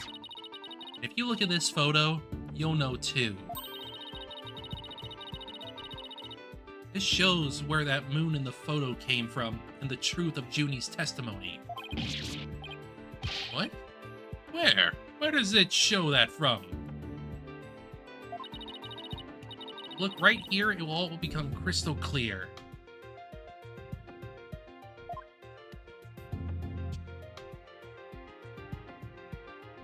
Take that! They were still prepping the stage, so its backdrop wasn't in place yet. This photo shows them in the process of moving the backdrop into position. You can see that. That's the big board hanging from there. The size matches too. No picture. That's a crucial detail. It is, but I believe what we're seeing is this photo is the back of the board. Back of it. That's right, and at around 6 p.m. when this was taken, a photo of that same board was being taken from the front. What do you mean the front? The front is against the wall! That's where you're wrong. What about the window? Remember how we said the moon shouldn't even exist in this photo? Take a good look. Are you suggesting the moon is the one on the backdrop? Exactly. In short, this photo was taken while the backdrop was being moved. As you can see here, it was around 6 when the backdrop was being set in place.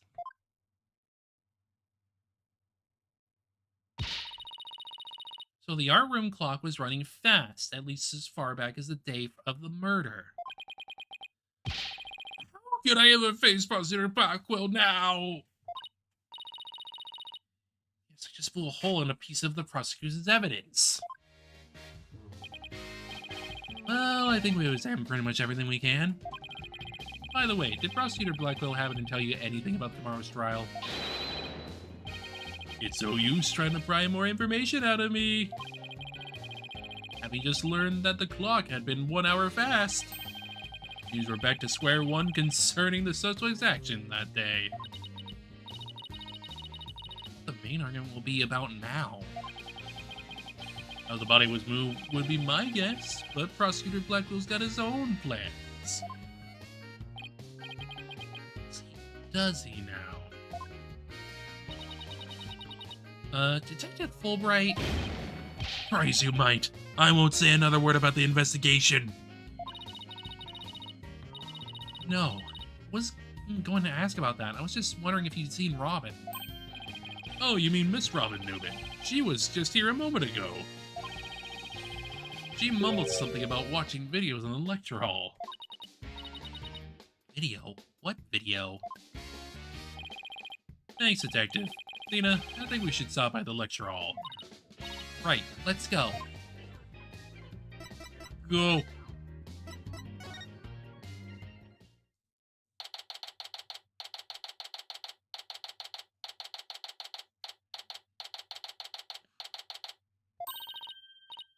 There she is.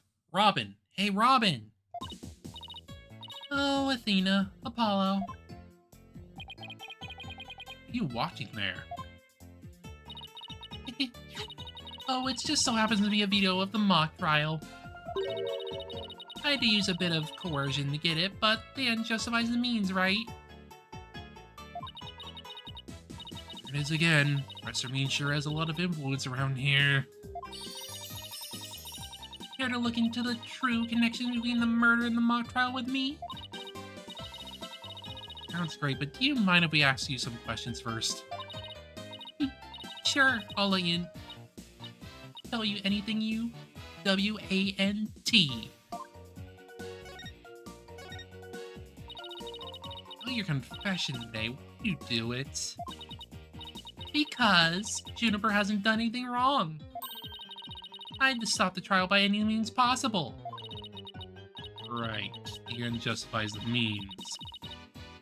So you're a follower of Professor Means, too. Professor Means is a wonderful teacher, as with Professor Court. I like them B-O-T-H. Brush that one off like a pro. With that style of justice, you run the risk of breaking the law. Well, I'm prepared to quit school because of this case. What? Why? One of be an artist. That's what I really want, man. But no, my parents forced me to study to become a prosecutor. If the trial went south, you'd have to drop out and give up on being a prosecutor. That's what you're really after, isn't it? Mm-hmm. Someone who's literally changes at the bat of an eyelash. I guess she's been dealing with her own problems too. That totally makes sense. Yeah, I suppose so, but that doesn't make what she did right.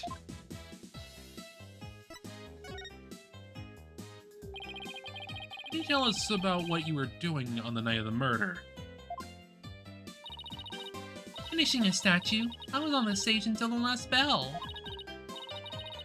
Right, you made the statues of Mr. Wright and Prosecutor Gavin, didn't you? Oh, yes. Yes, I did. Both of them. This is just formality, but can you prove you were making the statues at that time? Can I prove it? You think I'm the killer now? Oh, that's not what I meant. Both you and Robin were still at school after 7 p.m. Neither of them can prove exactly what they were doing.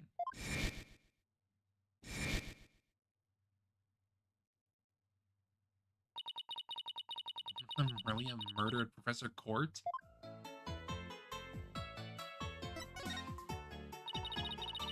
Have there been any problems now that everyone here knows you're a girl? No worries here. I discussed the matter with Professor Court some time ago. Or I wanted to let everyone know it really was a girl. Just today I found out that she spoke with the school administration on my behalf. Wow, I really like you. I know, right? But now I can finally be myself here at school. I don't have to hide the fact that I love girly clothes. That's why, Athena, I simply must have this and this by any means possible. But this is evidence we need for the trial. Sorry, but no can do.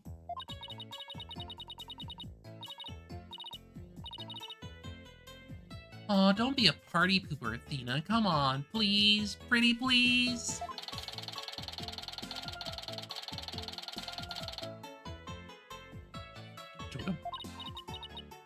Darn it. Anyway, thank you again, Athena. Thank you for revealing who I really am. I wanted everyone to know before the snitch found out. Snitch? Like a new lead.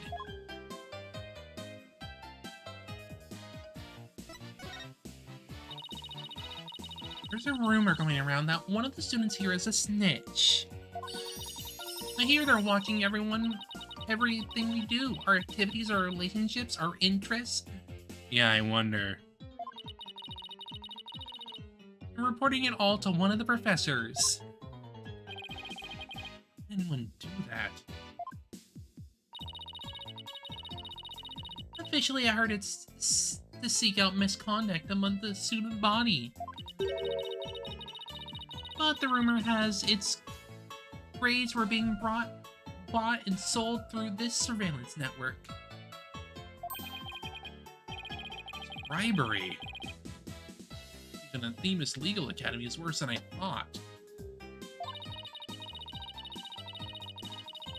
Well, this is important stuff. I really still want to ask about that thing in the art room.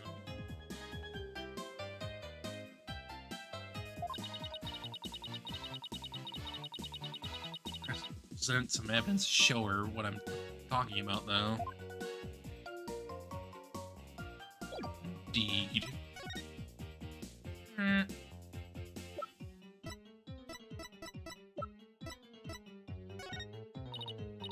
Robin, I just remembered something I wanted to ask you. This photo shows a piece of art on the table. Do you know what it is? Whoa! That unique artistic sense, that has to be one of the Professor Court's creations, man. Court's artistic sense?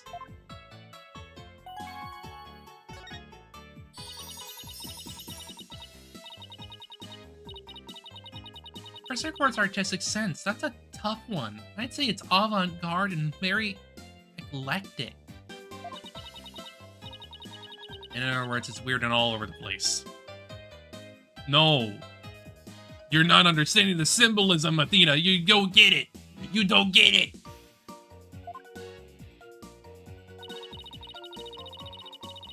I think about that strange-looking painting in the art room. It was one of Professor Court's works, wasn't it? Yes, because she deals in abstract and symbolism. Yes.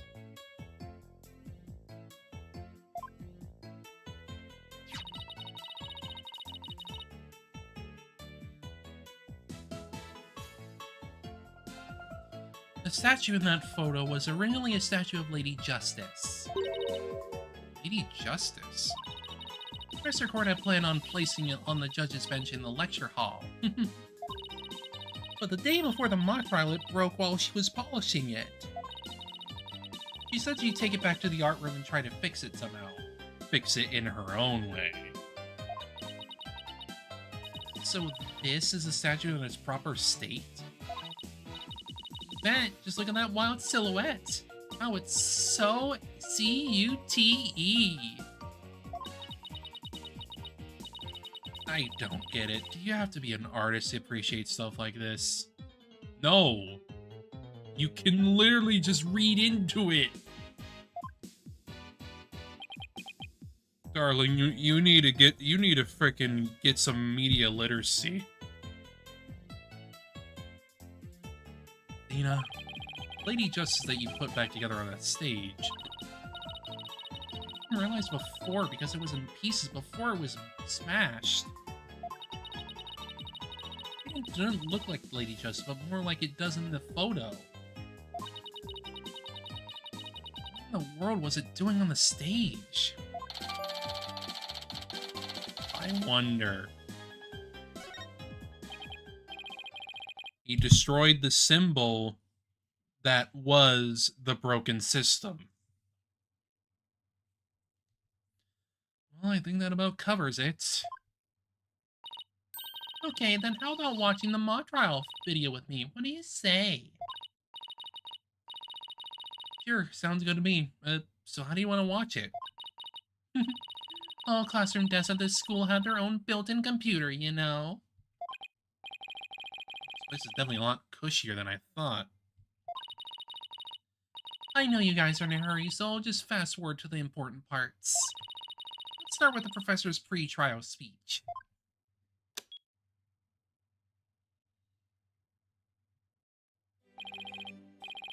Good afternoon. I would like to start by thanking you for coming here today. Oh, that sounds like Professor Means. The mock trial, the crown jewel of event of the school festival, begins shortly. Is the camera like this the whole time? Yeah, it's in a fixed position in front of the stage. When I was a student, I too could hardly wait for this day to come. Teacher's speeches always make me so sleepy. Let's just skip to the end of his speech. Because he's being very long-winded and showing his fake-ass philosophy. Now let the mock trial begin. Hey, what's the deal here? Why is Ginny so large in this shot? Darling, that means she's in front of the camera. It seemed like she cut right in front of the camera. Juniper was also in charge of the audio. Even though she was already playing a part in the mock trial itself? She had to do it to keep the script details secret. She was all over the place that day. When she wasn't in the trial, she was in the audio control room dealing with the music. This is what the lecture hall looks like. There's a judge's bench back by the screen and a witness stand up front. What about those balconies with the professor's names on them? Those are the faculty seats. Professor Means and Professor Court were in charge of scoring the mock trial.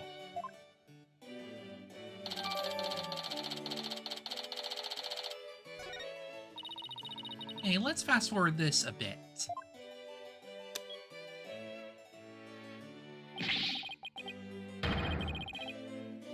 And that's why the defendant is definitely guilty.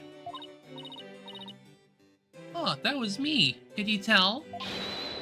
Objection! A frail co-ed used her bare hands to stab her professor with an arrow? I don't think so. I read that line in the mock trial, Apollo, but you made it sound kind of weird. Cut me some slack. It was my first time reading that script. I think Juniper is going to speak next. I didn't do it. I had suffered a breakdown and pretty much lost it. I shouted, "You're a goner," but I didn't mean it. Wow, what an emotional performance. She put a real actress to shame. Wait, could you go back and play that scene again? You really think that's necessary? I didn't do it. I had suffered a breakdown and pretty much lost it. I shouted, "You're a goner," but I didn't mean it. Stop. Did you hear that? You're on to something. Let's play that last part again. It's quite literally the tape recorder was used to get that specific moment. Follow. What are you guys so excited about? I think this piece of evidence should explain it.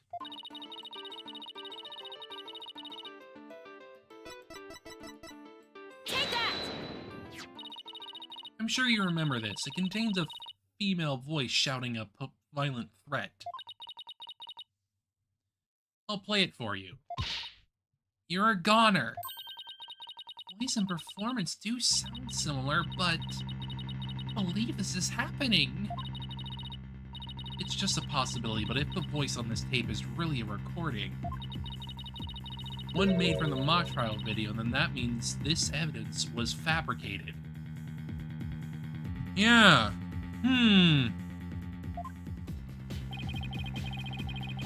They didn't get to do a voice print analysis in time for court today.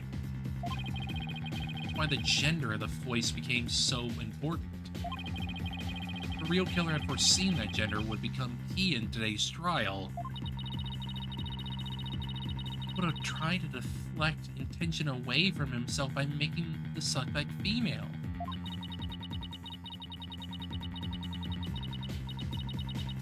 So basically, the only one with something to gain from doing this is our sole male suspect. Wait a second. No way! Professor Means' credo is the ends justifies the means. It makes perfect sense that a student who took those words to heart would fabricate evidence to get that tape analyzed as soon as possible.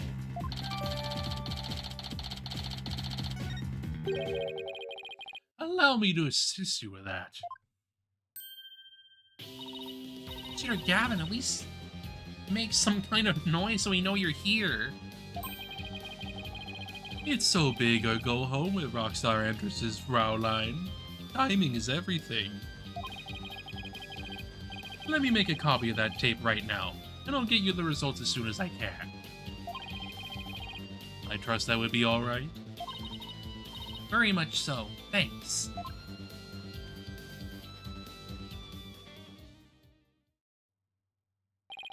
Well, Athena, it's almost sundown. Isn't it about time we head over to the detention center? I think Junie will agree that this is something that could prove her innocence, but will her heart really be open to accepting it?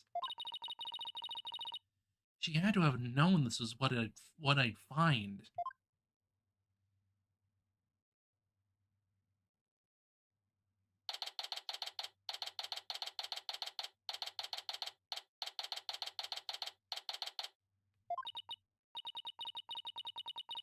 That about covers the main gist of our investigation. I see. Very interesting. You've been quite the busy beaver today. Thank you for all your hard work, Athena. My time's about up. We'll be getting dark soon, so... Junie! You must be tired after being on your feet all day. You should go home and... No, wait. You have to listen to me. I don't want to hear any more. I know what you're going to say, Athena. Junie, you promised.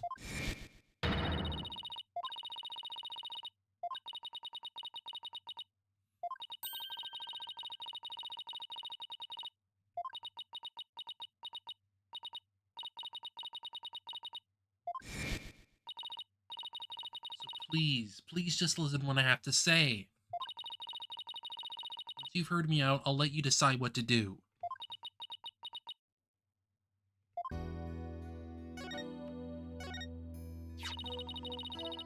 The voice in this recording has been proven to be yours, Junie. And in the mock trial video, we can hear you reading your line from the script. We're having both of them analyzed now, but from what I can tell, the voices are the same. And the only one who'd benefit from faking the voice recording would be Hugh. But that doesn't make any sense. I mean, Hugh confessed in order to protect me. It may sound strange, but his confession is a ploy to make himself look suspicious. In other words, he was just pretending to protect you. Besides, his confession came after you and Robin had already confessed. If he hadn't confessed right away, then, well, it would have seemed a little suspicious. Say what you will, Athena, but none of us would hurt a fly, let alone kill someone. He was a gifted student. He gets outstanding grades and never causes trouble. Wait, Athena. My bracelet reacted just now. It did? But why? Junie, can you look me in the eye and repeat what you just said? Oh, none of us would hurt a fly, let alone kill someone. He was a gifted student. He gets outstanding grades and never causes trouble. Now I'm sure of it. He's lying.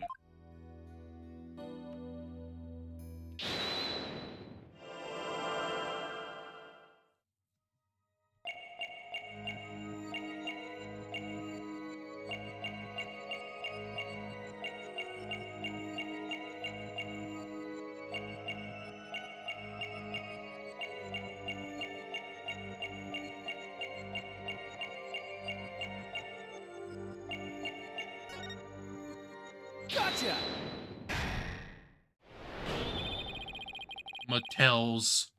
Mattels.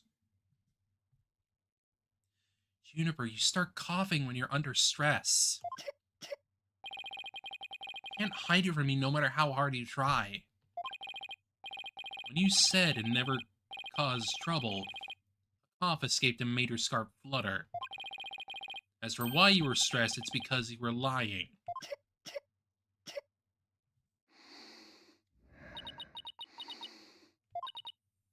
Junie, you're trying to hide Hugh's connection to this case, aren't you? And I believe that also ties into a secret about yourself. Secret? About me? I don't understand. Already, yeah, all that stuff.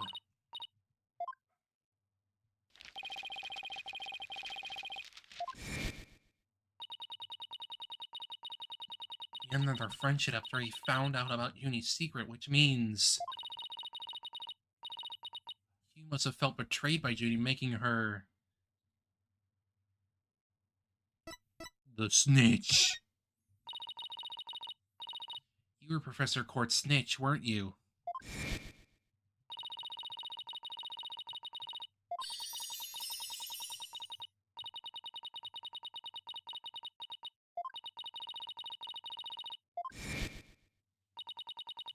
And while fulfilling that role, you learned something about Hugh we'd rather forget.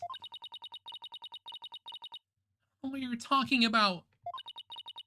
Judy, please, stop hiding things from me. I hate having to force things out of you like this. So we're gonna have to do this the hard way. I'm gonna review the evidence, see if I can't prove my hypothesis. I have something that proves Junie's the snitch and Hugh's connection to the case. Take that! Right here in Professor Court's planner, it says routine report.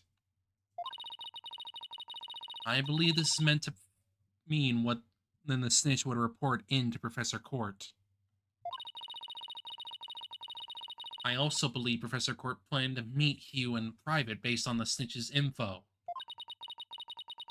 From their meeting, you must have put 2 and 2 together and figured out your secret. So you see, it all makes sense only if you're the snitch, Junie.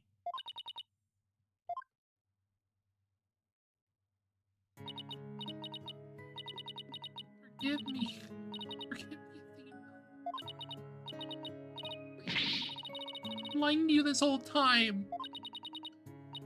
Truth is, I suspected Hugh from the start. Did? Now this is surprising.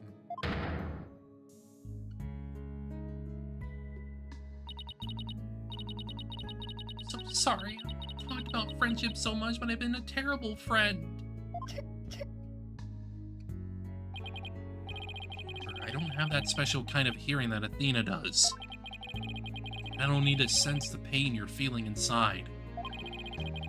Its intensity is directly proportional to how you feel about your friend. Am I right?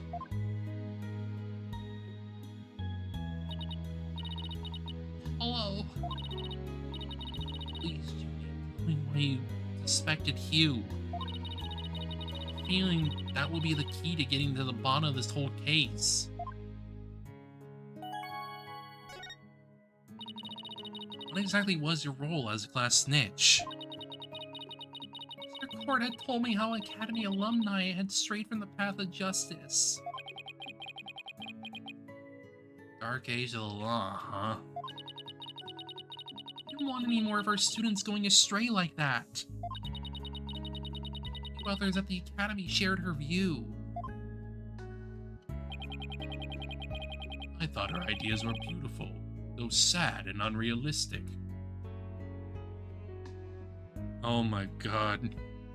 Sad and unrealistic, you say? That just sounds like an excuse.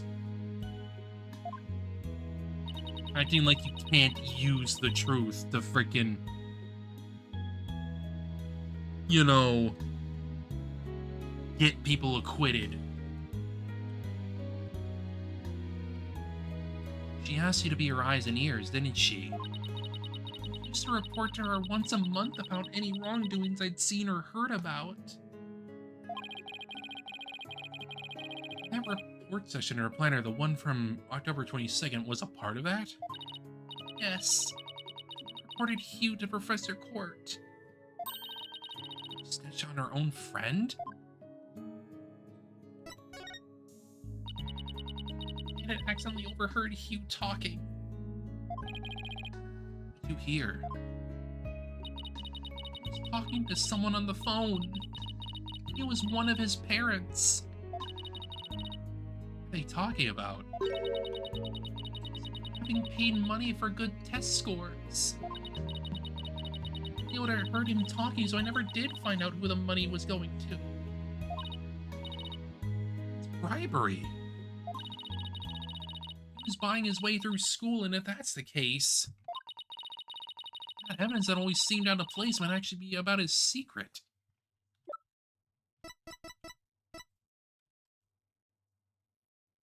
Take that!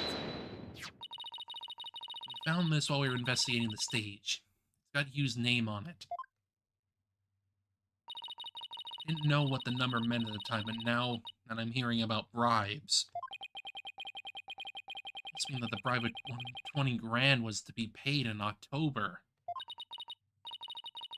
more. Take a look at this mark. Same mark is on the pages of Professor Court's planner. Hey, you're right. Wait, why would Professor Court have that kind of information in her planner? I think the person who was taking the bribery money was... It's just a possibility at this point. May have indeed been Professor Court. But... that is impossible. She'd be the last person I ever suspect of accepting bribes. Like I said, it's just a possibility, but a rather good one. The private talk had to do with the possibility of the bribery being exposed. What started out as a little argument soon got out of hand. It's not your fault, Judy. Anybody would have suspected Hugh if they knew what you knew. No, I don't believe that alone would have driven him to murder. Another reason why I suspected Hugh. You gotta be kidding me. There's another reason? I saw Hugh around 7 p.m. the day before the mock trial. Oh, so she's finally ready to talk about that. When I saw him, his... Oh, Athena. Gee, are you alright? Just try to relax and tell me what happened. I never wanted to see what I did. But I'll have to live with it, won't I? In that hallway, Hugh's hands... his hands were dripping with blood.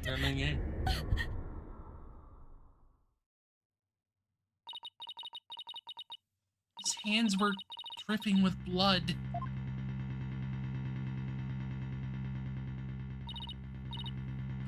But why? What am I gonna do? Now I know Hugh can't be the killer. Mine keeps telling me he is, no matter how hard I try to convince myself he isn't. Hugh... He's... I can't take this anymore. Athena! Hit the fact that she had seen Hugh and said she went home at 6 because she wanted to avoid talking about what she saw. It must have been terrible holding all of that in. It's gonna be okay. We'll get to the bottom of this. That's my promise from one good friend to another. I'll be defending Juniper tomorrow. If that's okay with you, Professor Means. My main concern is whether you can defeat that prosecutor. No. You clearly have more going on there, buddy. But I won't try to stop you. I will be watching from the gallery. Shall look forward to seeing what sort of results your methods can produce. Good luck tomorrow. Now if you would excuse me. Nina, sorry. I really mean it. I trusted you from the start. Uncover the truth tomorrow. I know you can do it. Don't worry. I already know that prosecution's key evidence is a fake. Thanks to you, we figured out the motive, too. Let's give this our best shot, Athena. Let tomorrow be the day Juniper walks free. I wouldn't have it any other way. Should be all ready now. Possibly go wrong this time. Still... strange, uneasy feeling I can't shake. Or be imagining it.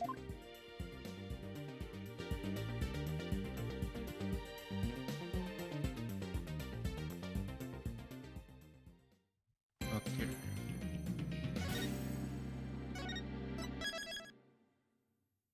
Done.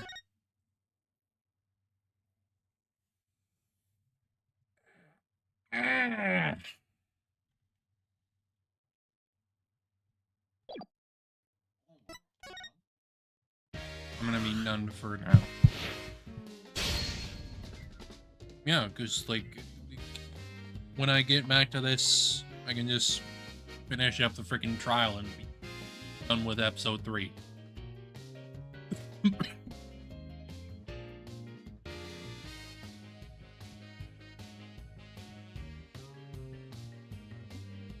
Okay.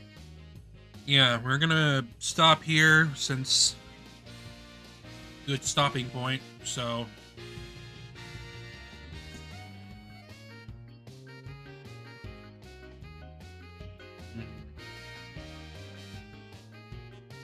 we're more or less gonna be stopping here. We'll come back to this another time because obviously we got Deltarune coming. Wait, that's next Wednesday. It's on a stream day, so it'll be a pretty easy way to just freaking do it. So, because I imagine it's probably gonna be like they're probably gonna drop it like morning or something.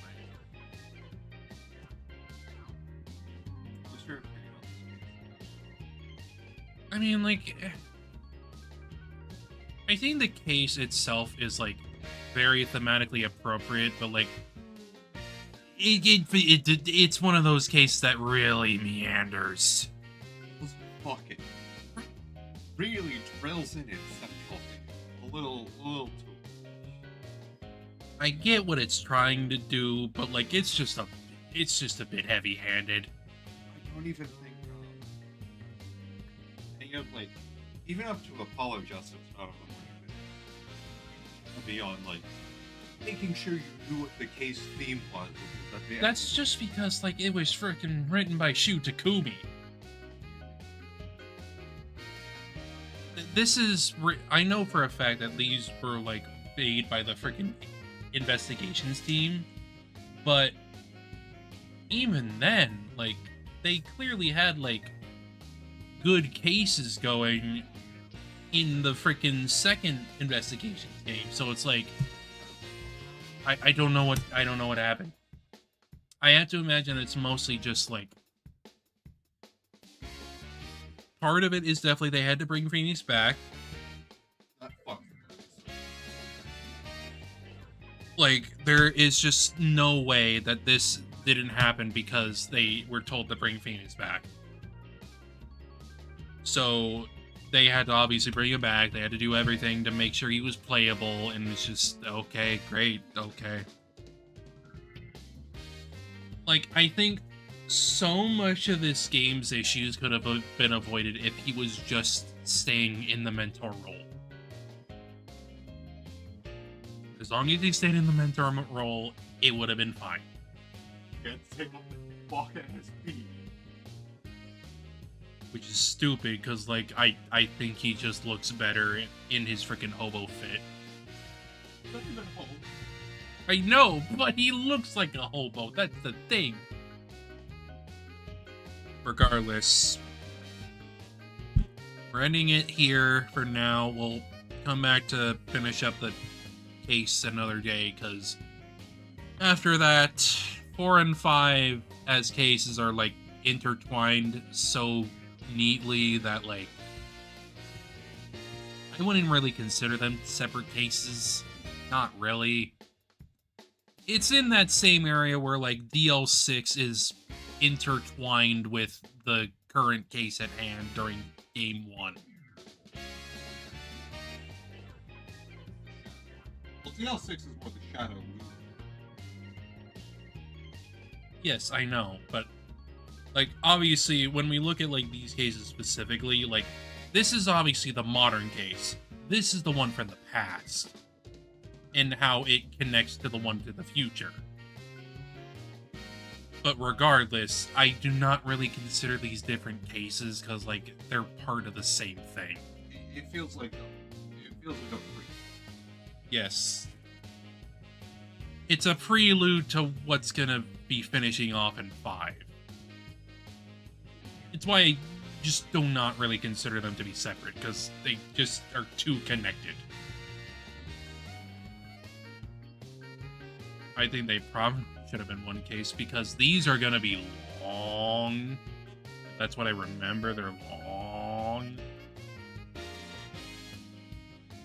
I'm still probably gonna do the freaking like, this extra case after because like it came out after. Like I know it's timeline place, but like I just know that it was designed to just be an extra case, so like I am treating it as an extra case.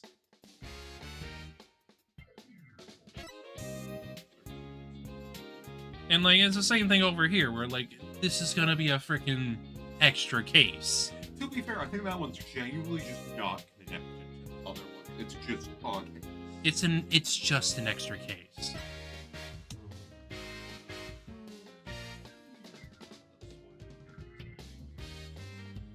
Okay. Yeah, we're gonna end things off here. Thank y'all for coming. Come back to this another time when basically I'm done with Deltarune Chapter 5, which I doubt is gonna take very long. It's probably gonna take a maximum like 2 streams, knowing how the previous chapters have gone. Obviously depend on like multitude of factors, but regardless, I also feel I probably would, I don't know, do like 2 streams, that way I could just be done with chapter 5 and get back to it later with all the extra shit. But yeah, for now, hope to see y'all again later. Friday, gonna be doing excuse me. Gonna be doing Killer is Dead, which is another frickin' Grasshopper manufacturer game. If I recall, it was made like sometime after the first two No More Heroes games. It's somewhat in that direction of how it plays, but yeah, we'll get to that later. I'll see y'all later. Bye-bye. Bye. Bye-bye.